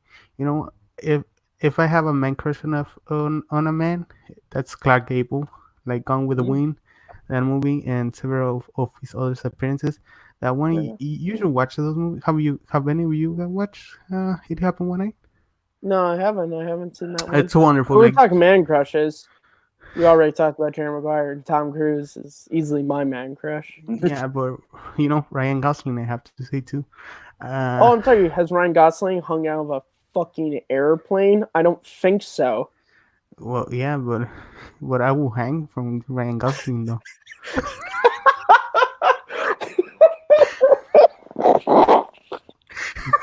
Malcolm. Malcolm. Malcolm, who's your man crush? Oh, we all know it's Taika Waititi. Oh, fucking course. No, it's actually Ryan Reynolds. Huh. Fair enough. Another one. Happy I Valentine's don't Day, guys. We're talking about man crushes. I don't know. I don't know if you would consider this a romantic comedy, but it's more of an adventure film. Romancing the Stone.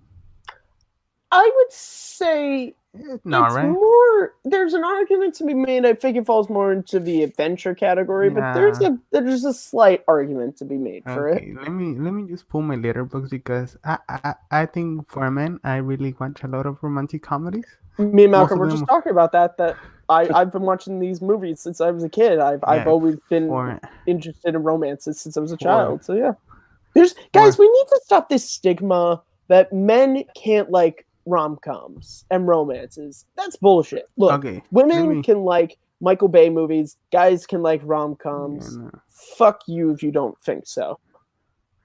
Romantic. Okay, let me pull because I think I'm talking. Have you guys talked about 10 Things I Hate About You? No, I've never seen that movie. Oh my god, you people. Let's see. There's something about Mary. What do you mean you I Hate About You is great. Oh, you watch it, Malcolm? Dude, I grew up. I've seen 10 Things I Hate About You. I grew up watching that movie. They always put it on Mexican TV. And that movie, I don't know, just gave me the feelings. I don't know. Like not cry, but I was like, I wanna live that kind of romance, and it has never happened in my life. So it's the only movie in which Robin and the Joker went to high school together. Yeah. You have to go with There's Something About Mary. You guys have to go. Good choice. Good choice. That's a great movie. That calm scene. That scene of Ben Stiller with the zipper and his balls in the bathroom. I remember watching the scene as a kid, and I was like, "What's that movie?" I didn't remember the movie until I recently watched There's Something About Mary. Oh, is that movie? I remember loving it. And now when I rewatched it a couple years ago, it was like, "Oh my god, this is so fantastic." Matt Dillon in that movie still cracks me up to no end. Brett Favre is in this movie. That's crazy. 1997. Yeah, when he shows up in the end when Ben raised him, and he was the other boyfriend. Yeah, it's just crazy. Clueless. Yeah, goody. It's weird that she's dating someone who was once her brother not too long ago, but all right, fair enough. Oh yeah. I remember watching it. I was like, that's way too weird. Yeah, that's weird. I will do it for Paul Rudd, I have to say. I get it, but it's also just like, he was your brother not too long ago, lady. Another romantic comedy. Let's go. Have you guys talked about Pretty Woman? No, one of my mom's favorite movies of all time. I have to say, I remember watching it as a kid, and I think I liked it because I thought it was a really little like kinky for a boy. Like, oh, this is bad, and nothing happens in the movie. And when I watched it like again like 4 years ago, and I have to say, I was not impressed. Not impressed. Julia Roberts does not do anything that a real hooker does. No, man, this is the thing. Yeah. I was hoping for some hot shit, and still that I thought as a child it was fucking hot. But now I was like 18, 19 when I rewatched it. I was like, no, nothing happens. Not impressed. Nope. Yeah. Maybe a side boob or something. No, nothing. Okay. Another one that I actually found really interesting that I actually watched today for the first time was Splash. Good. That's a funny movie. That's one of those I know I've watched it, but I don't remember for. That's Tom Hanks that we'll never see again. We'll never see that Tom Hanks again. That's what winning multiple Oscars does to you. He has only one. Well, he has one too, but hasn't been on. Well, he won 2 Oscars back to back. Like, you don't go back to silly comedies where you're a guy dating a mermaid. Yeah, you're right. I mean, I think there could be a chance that we could see him in comedies again. No, but I'm saying we're never gonna see him doing Turner and Hooch, Splash, Big. Like, we're never gonna see those comedies from him again. Yeah, which I'm upset about because I love Tom Hanks from that era. I mean, so if we mention Tom Hanks, we have to mention Queen of the Romantic Comedies of the 90s, Meg Ryan. When Harry Met Sally, which is an 80s film, but Never saw it. you never watched that one too? No, I've seen the scene, which was actually filmed on No. Long Island. Can I ask you a question? What are you Yeah. doing tonight? Re-recording the Sonic trailer to have Vin Diesel voicing Sonic. Oh my god, that's weird. But do you have something else to do after it? I'm gonna watch Ford vs Ferrari tomorrow. Okay, you should watch When Harry Met Sally. Okay. That's That's really weird. that's a movie I think you would love. Carrie Fisher is in it. She plays Meg Ryan's best friend. yeah, Meg Ryan. I You know what? a lot of the things You- about that movie. It's a very famous film. Yeah, you have to go with let's go with a little classic one. No, I don't know. How to Steal a Million. You guys watch it? It's Robert Redford, Audrey Hepburn. No, How no, to Steal no. a Million. No, that movie's one. I mean, it's not the best movie of all time, but I really liked it. Mhm. I just think I'm going. Okay, Solo con tu pareja. No, No comprende. no. Alfonso Cuarón's. No, No. 1990. Oh yeah, hey, he did Prisoner of Azkaban, right? Yeah. Yeah. 1991. No, He did another movie after that. Good for him. Yeah, no, before that.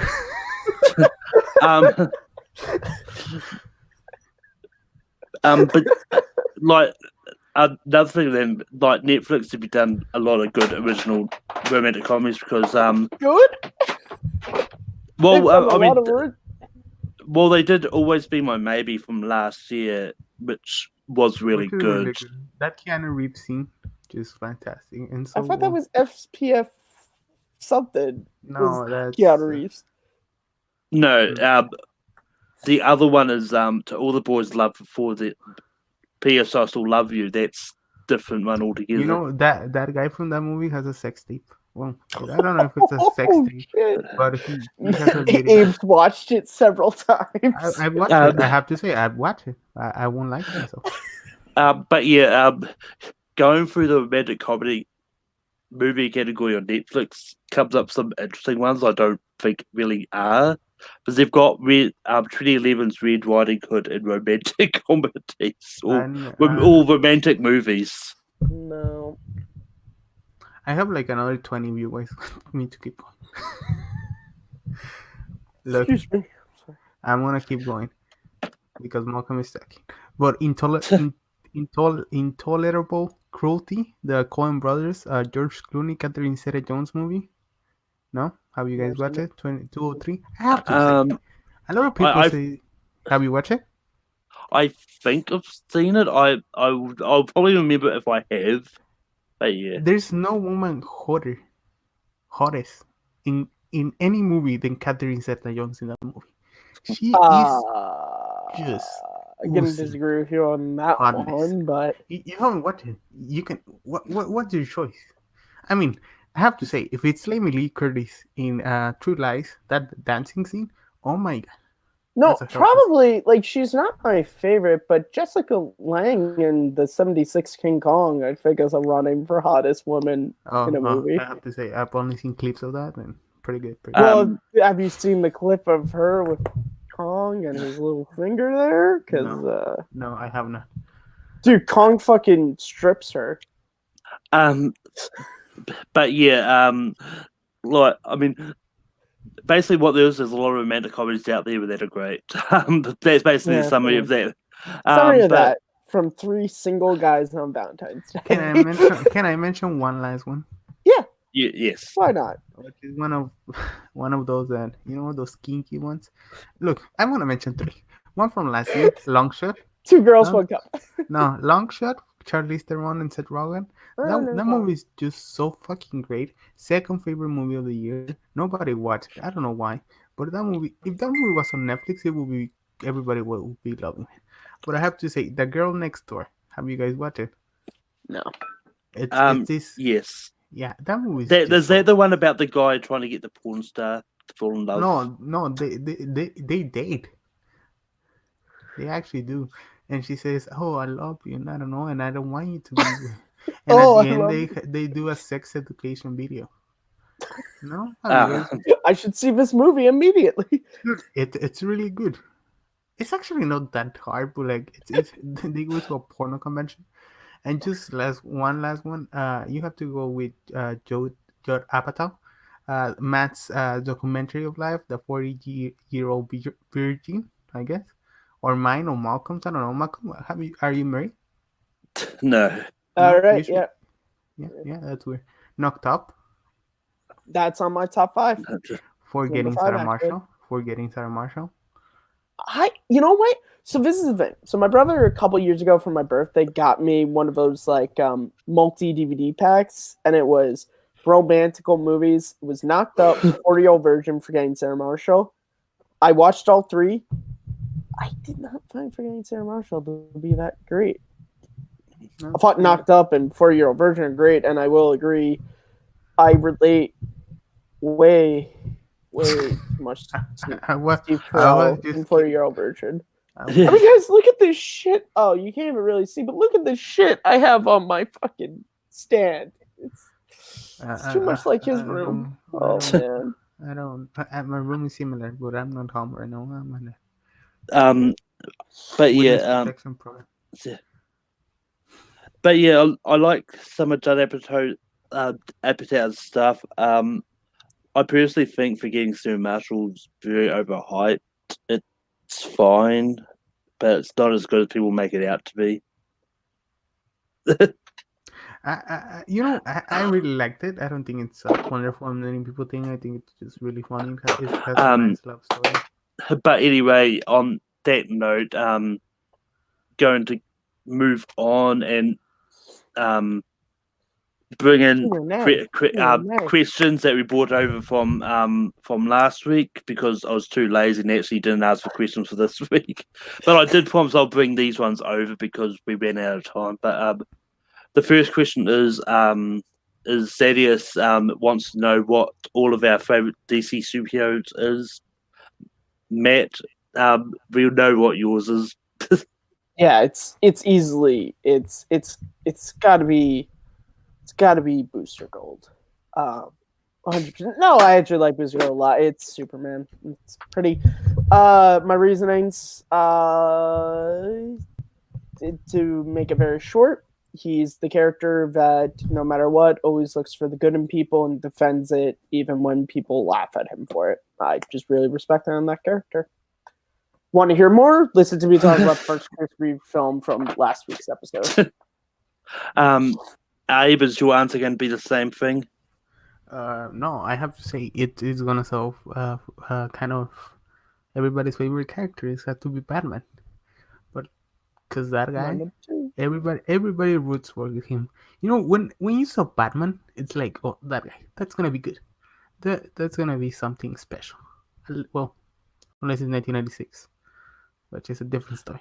1997 is when Batman Robin came out. You're right.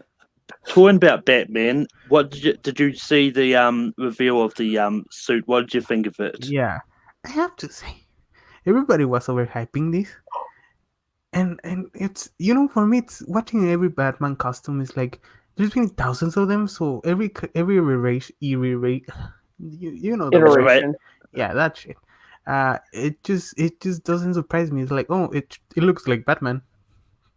That's it. That's my take of it. It looks good. I don't think it's as everybody. I think everybody gets mind blown because we haven't gotten. Well, we got Justice League almost 3 years ago. Well, 2 years, little. 2017. Yeah. Well, little over 2 years ago. But you know that it looks like Batman. I hope the movie's good. I trust in Matt Reeves. I think he has an incredible cast. I think Robert Pattinson is a great actor. I think he has shown and has deserved really so. It's just those Twilight movies. If those Twilight movies didn't existed and it was the Harry Potter, the Good Times, the Cosmopolitan, the Lighthouse that people were counting on Robert Pattinson, everything would change. Everybody will be way more excited than what they are right now. I agree. I said this last week. I'll say it again. I don't know why people ever do this concerning Michael Keaton is the greatest trump card. To that, there was literally a letter writing campaign to get him removed from being Batman, and now he's top on most people's lists as best Batmans. Give these Heath Ledger, same thing. he won a damn Oscar for playing Joker. Like, give these people a chance. Like, see the movie. If you don't like it, cool. But like, don't judge the casting until you see it. Yeah, Like, it's like Ben Affleck. Like people were down in Ben Affleck, to be honest, like I love Michael Keaton. I think Christian Bale is wonderful, but I mean for me it's Ben Affleck. I just think that guy wearing the Batman suit, like you actually feel fear for him. I think it's the way Snyder shot it. Even though I don't like, I really don't love Justice League of Batman v Superman, mhm. but I truly love those scenes. Like the beginning of Justice League, the first scene of second scene of Justice League, if you don't count the video footage of Superman, that Yeah. Batman scene is probably one of the best of all time. Of Batman's put on film. Yeah. I What do love you this. want from me? I want your fear. Yeah, it's just great. Matthew Vaughn, if you're listening, you've got your poster quote now. He looks like Batman. That's what you need to put on the poster. It was the 3 different versions. It was Malcolm kind of liked it, Aving very middle road, and me kind of being like, I have to wait to see more before I could say I like it.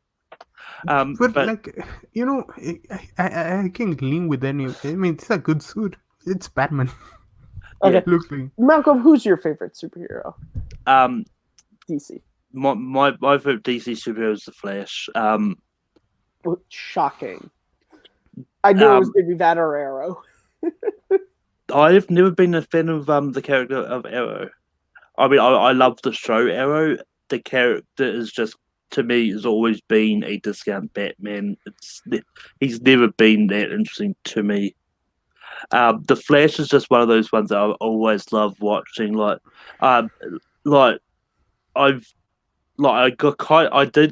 though I got introduced to him because of Arrow, but it's one that I've started going back to sort of reading some of the other comics and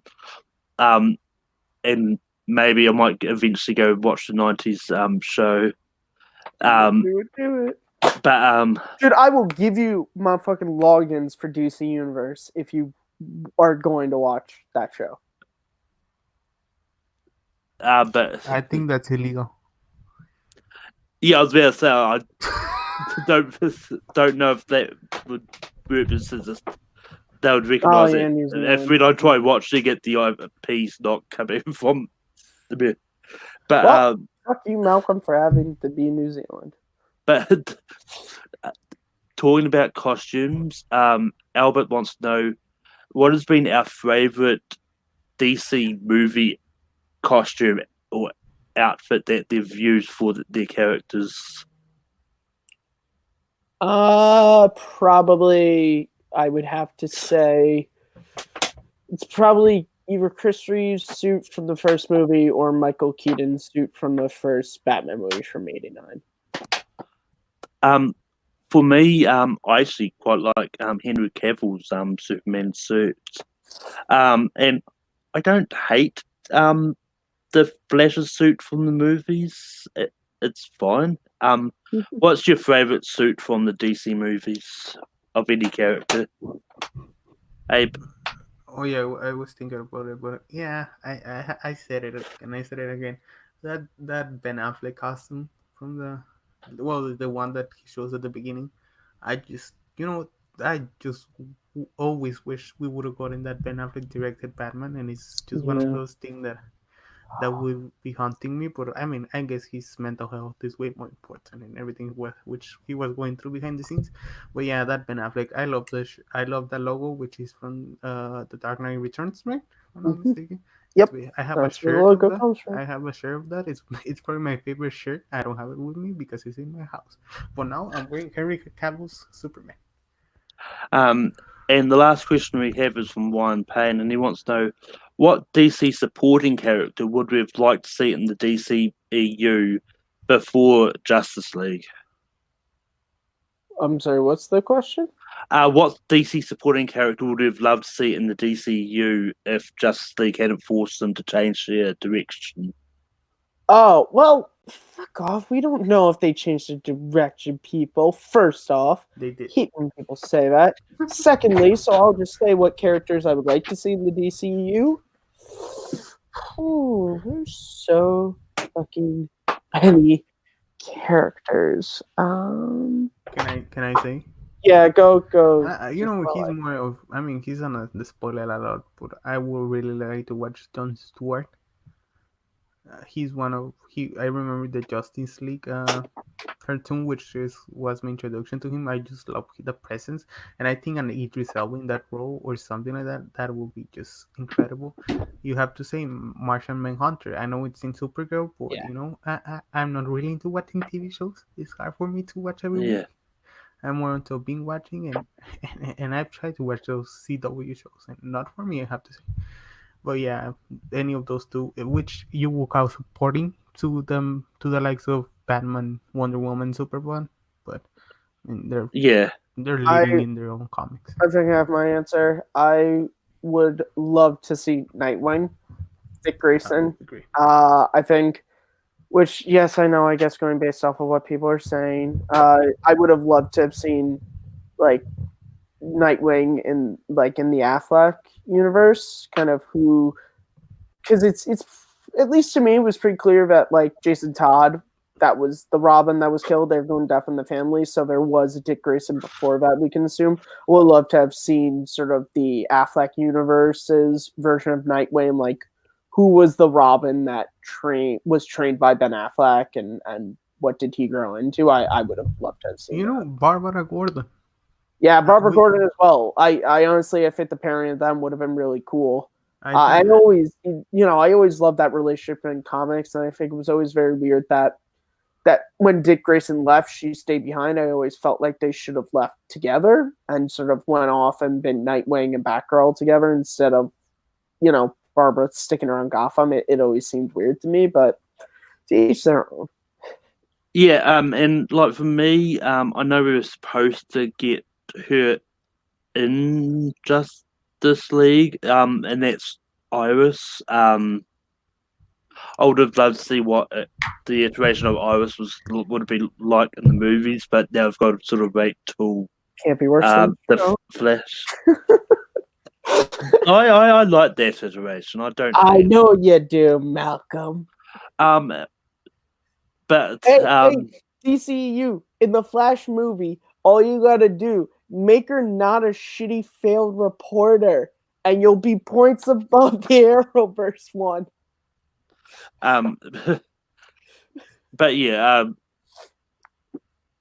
there's a few characters also like I can't actually. No one else is coming to my mind at the moment. But yeah, and now as we always do, is we're going to finish off the game. The game I initially had planned is probably not going to work so well with 3 people, but so we're going to do. Want to do 6 degrees or?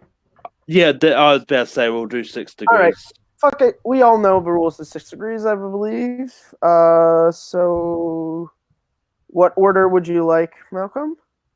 We'll start with Abe. Go to Matt and then me. All right. Okay, so Abe, you started off. Constance Wu was in Hustlers with Jennifer Lopez. Jennifer Lopez was in Geely with Ben Affleck. I knew you were going to say that. Ben Affleck was in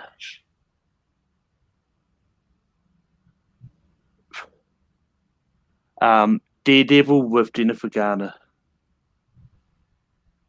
Oh my God, what's a Jennifer Garner movie?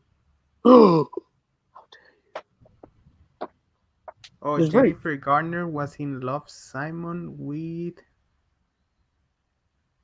Oh my God, who was in Love, Simon? I know an actress, but you won't know it. With Catherine Langford. You have no idea who she is. You broke up. I didn't hear anything. He I believe he said Jennifer Garner was in Love, Simon with Catherine Langford. Well, let me try. Who plays the dad? Oh. I don't know. I honestly, that's the only one I know. All right, well then I'm out. Fuck you, Abe. No, wait. I have to know one Jennifer Garner movie. Oh. Jennifer Garner was in 13 going on 30 with Mark Ruffalo. Right? Am I in? What the fuck's happening? You're in. I think. Okay, so Mark Ruffalo is who I'm playing with. Yeah. Okay, Mark Ruffalo was in. Oh my god, now her name is escaping me. So I'm just gonna have to go with the other one. Mark Ruffalo was in Spotlight with Michael Keaton. Michael Keaton was in Birdman with Emma Stone. Emma Stone was in Superbad with Jonah Hill. Jonah Hill was in Knocked Up with Jay Baruchel. Jay Baruchel was in How to Train Your Dragon with. He's a very famous person who's thirsty.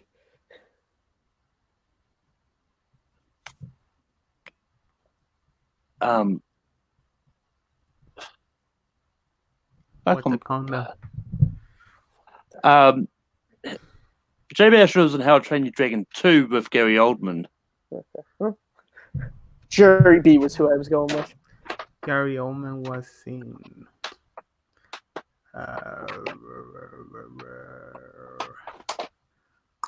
Let me think about. Let's just go with. Was in The Dark Knight with Christian Bale. Christian Bale was in The Fighter with Amy Adams. Amy Adams was in.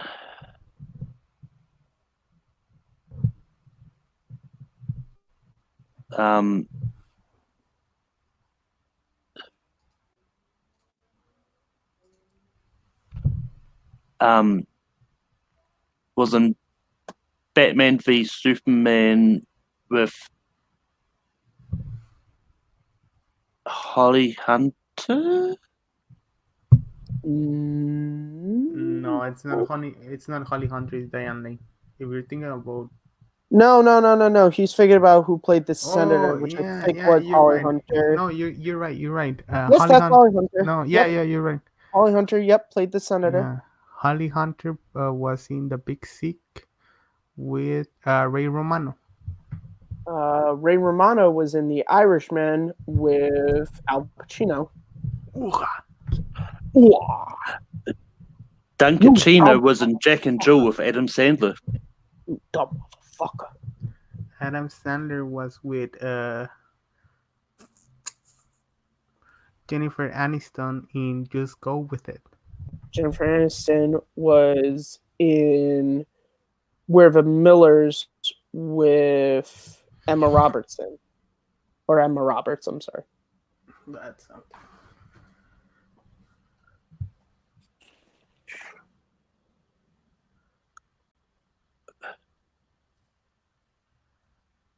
I'm probably going to be out for this one as I'm not too sure if she was in this. Emma Roberts was in Mean Girls with Lindsay Lohan. No, she was too young when that movie came out. Was she? No. I don't. That's what I said. I'm probably going to go out with this. Emma Robert.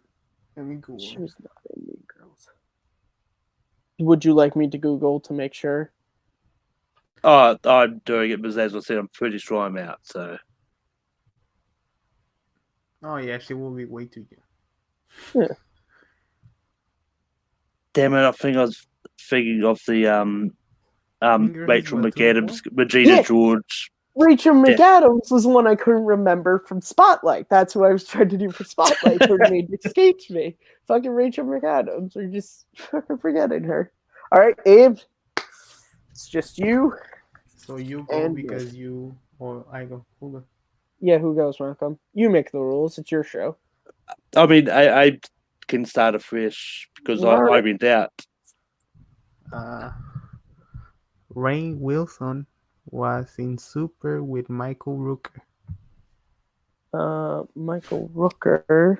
Michael Rooker was in Mallrats with Joey Lauren Adams. Go fuck yourself. I don't know who the fuck this guy is. I was hoping Guardians of the Galaxy or something. Tyler Also- Adams, Big Daddy with Adam Sandler, I don't know Chasing who he Amy is. with Ben Affleck. Also, Emma Roberts was actually 13 around the time of Mean Girls. Oh, I thought she was closer to my age, but all right, fair enough. Well, I win, motherfuckers. Do you want to play again? Look, I wanted Sure. to give you something easy so you can, we could play a little bit, but you just I go with- had a brain fart, and the first Michael Rooker movie I thought of was Mallrats, okay? JFK. Yes, I know. He was in Tombstone as well. Now that I don't have to think of the spot, he was in Cliffhanger with Stallone. I know he's been in a lot of fucking movies. But we can do another round because All right. Matt starts because he won. All right, fine. Michael Rooker was in Cliffhanger with Sylvester Stallone. And who? Sylvester Stallone was in Rocky with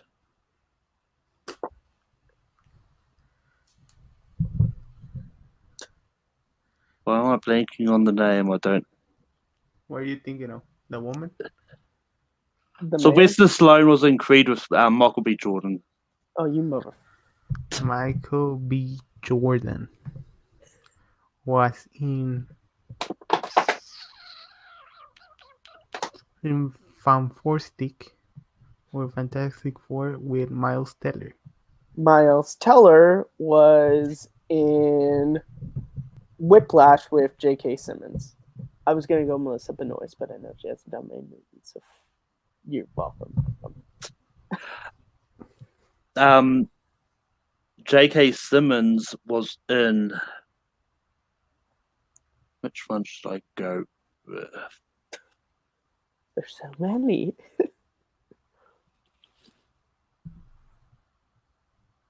J.K. Simmons was in Spider-Man: Far From Home with Colby Smulders. Colby Smulders was in The Avengers with Samuel L. Jackson. Samuel L. Jackson was in The Hateful Eight with Channing Tatum.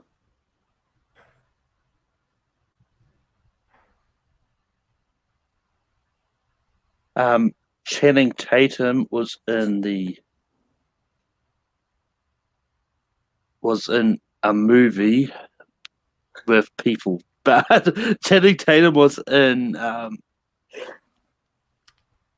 that's the this is the end with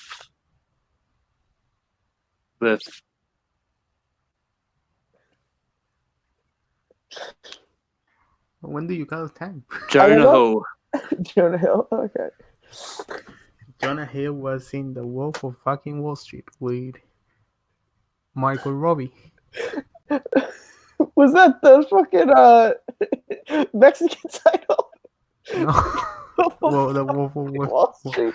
The Wolf of Wall Street. I mean, they were fucking in that movie. Margot Robbie was in Focus with Will Smith.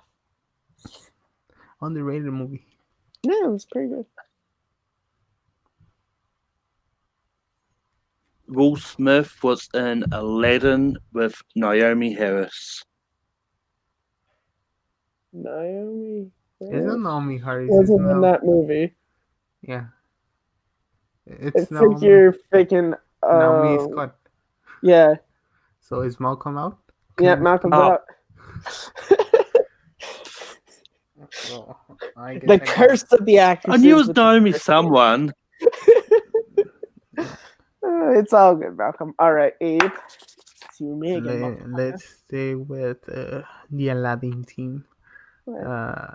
Robin Williams was in Mrs. Doubtfire with Sally Field. Sally Field was in Smokey and the Bandit with Burt Reynolds. Burt Reynolds was with John C. Reilly in Boogie Nights. John C. Reilly was with Sacha Baron Cohen in Talladega Nights. Sacha Baron Cohen was in. What is the name of that movie I'm forgetting? In Sweeney Todd with Johnny Depp. Johnny Depp was in Pirates of the Caribbean: Curse of the Black Pearl with Orlando Bloom. Orlando Bloom, I don't know. Was in The Hobbit, The Battle of the Five Armies, with Evangeline Lilly.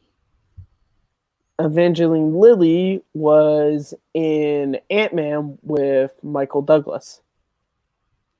Oh, you give me one of my favorite movies. Uh, Michael Douglas was in Fatal Attraction with it's Fatal Attraction.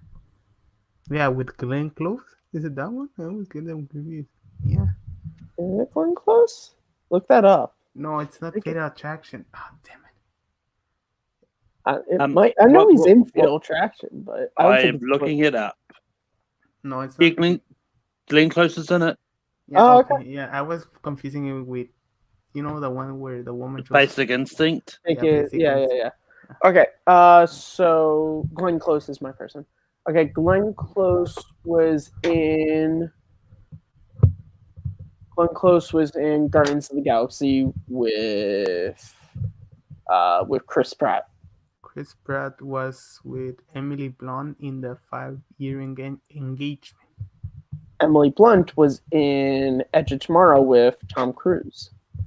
Tom Cruise was in.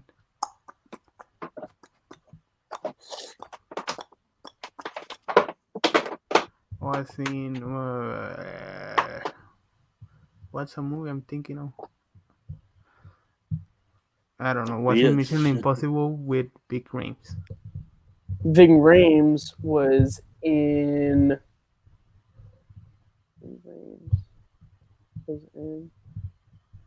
Oh my god! I'm trying to think of a Ving Rhames movie that isn't Mission Impossible. Ving Rhames. Oh, Ving Rhames was in Con Air with Nicolas Cage. You're right. Put the bunny back in the box. Why couldn't you just put the money Nicolas in the box? Cage was with Elizabeth Shue in Fear Loading Las Vegas. No, it was Leaving Las Vegas. Oh my god. Fear and Loathing Las it Vegas again? was Johnny Depp. Yes. Fuck you, Monk. I I was would've been able to do I was Elizabeth thinking Shue. Leaving Las Vegas, but I second I guess would have been myself. able to do Elizabeth Shue anyway, because You I were could have gonna went Elizabeth Shue was in The Cry Kid with Ralph Macchio, or Elizabeth Shue was in Back to the Future Part 2 with Christopher Lloyd. So fuck you, I would have kept it going anyway. And on that note, we've come to the end of another show. If we're looking next week, the topic's going to be book adaptations, because of the movies Emma and The Call of the Wild both coming out in the same Call of the Wild coming out next week? Yes. It is according to Wikipedia, but well, I won't be on that show next week. I gotta go and see Harrison Ford's new movie 57 times in a row. But we go live to the theater watching that. Watch Harrison Ford. But anyway, Matt, we can people find you online. You guys, as always, can find me at Matthew on Twitter, MattMovie611 on YouTube, and right here as host of Second Look. New episode will be coming soon, and it's going to be a special episode looking at the unofficial Superman trilogy, which is Man of Steel, Batman v Superman: Dawn of Justice, and Justice League. You can also find me sometimes on late night, and something pretty cool that's going to be coming up sooner rather than later. Abe, we can people find you online. Sorry, I was looking at myself at the camera. You can follow me on Twitter at AbrahamF25. And that's pretty much it I want to plug right now. But you can find both me and Abe on Gone with the Wind that drops. Really? You too, Malcolm. I mean, all we have to do is ask, and many might get you on more. But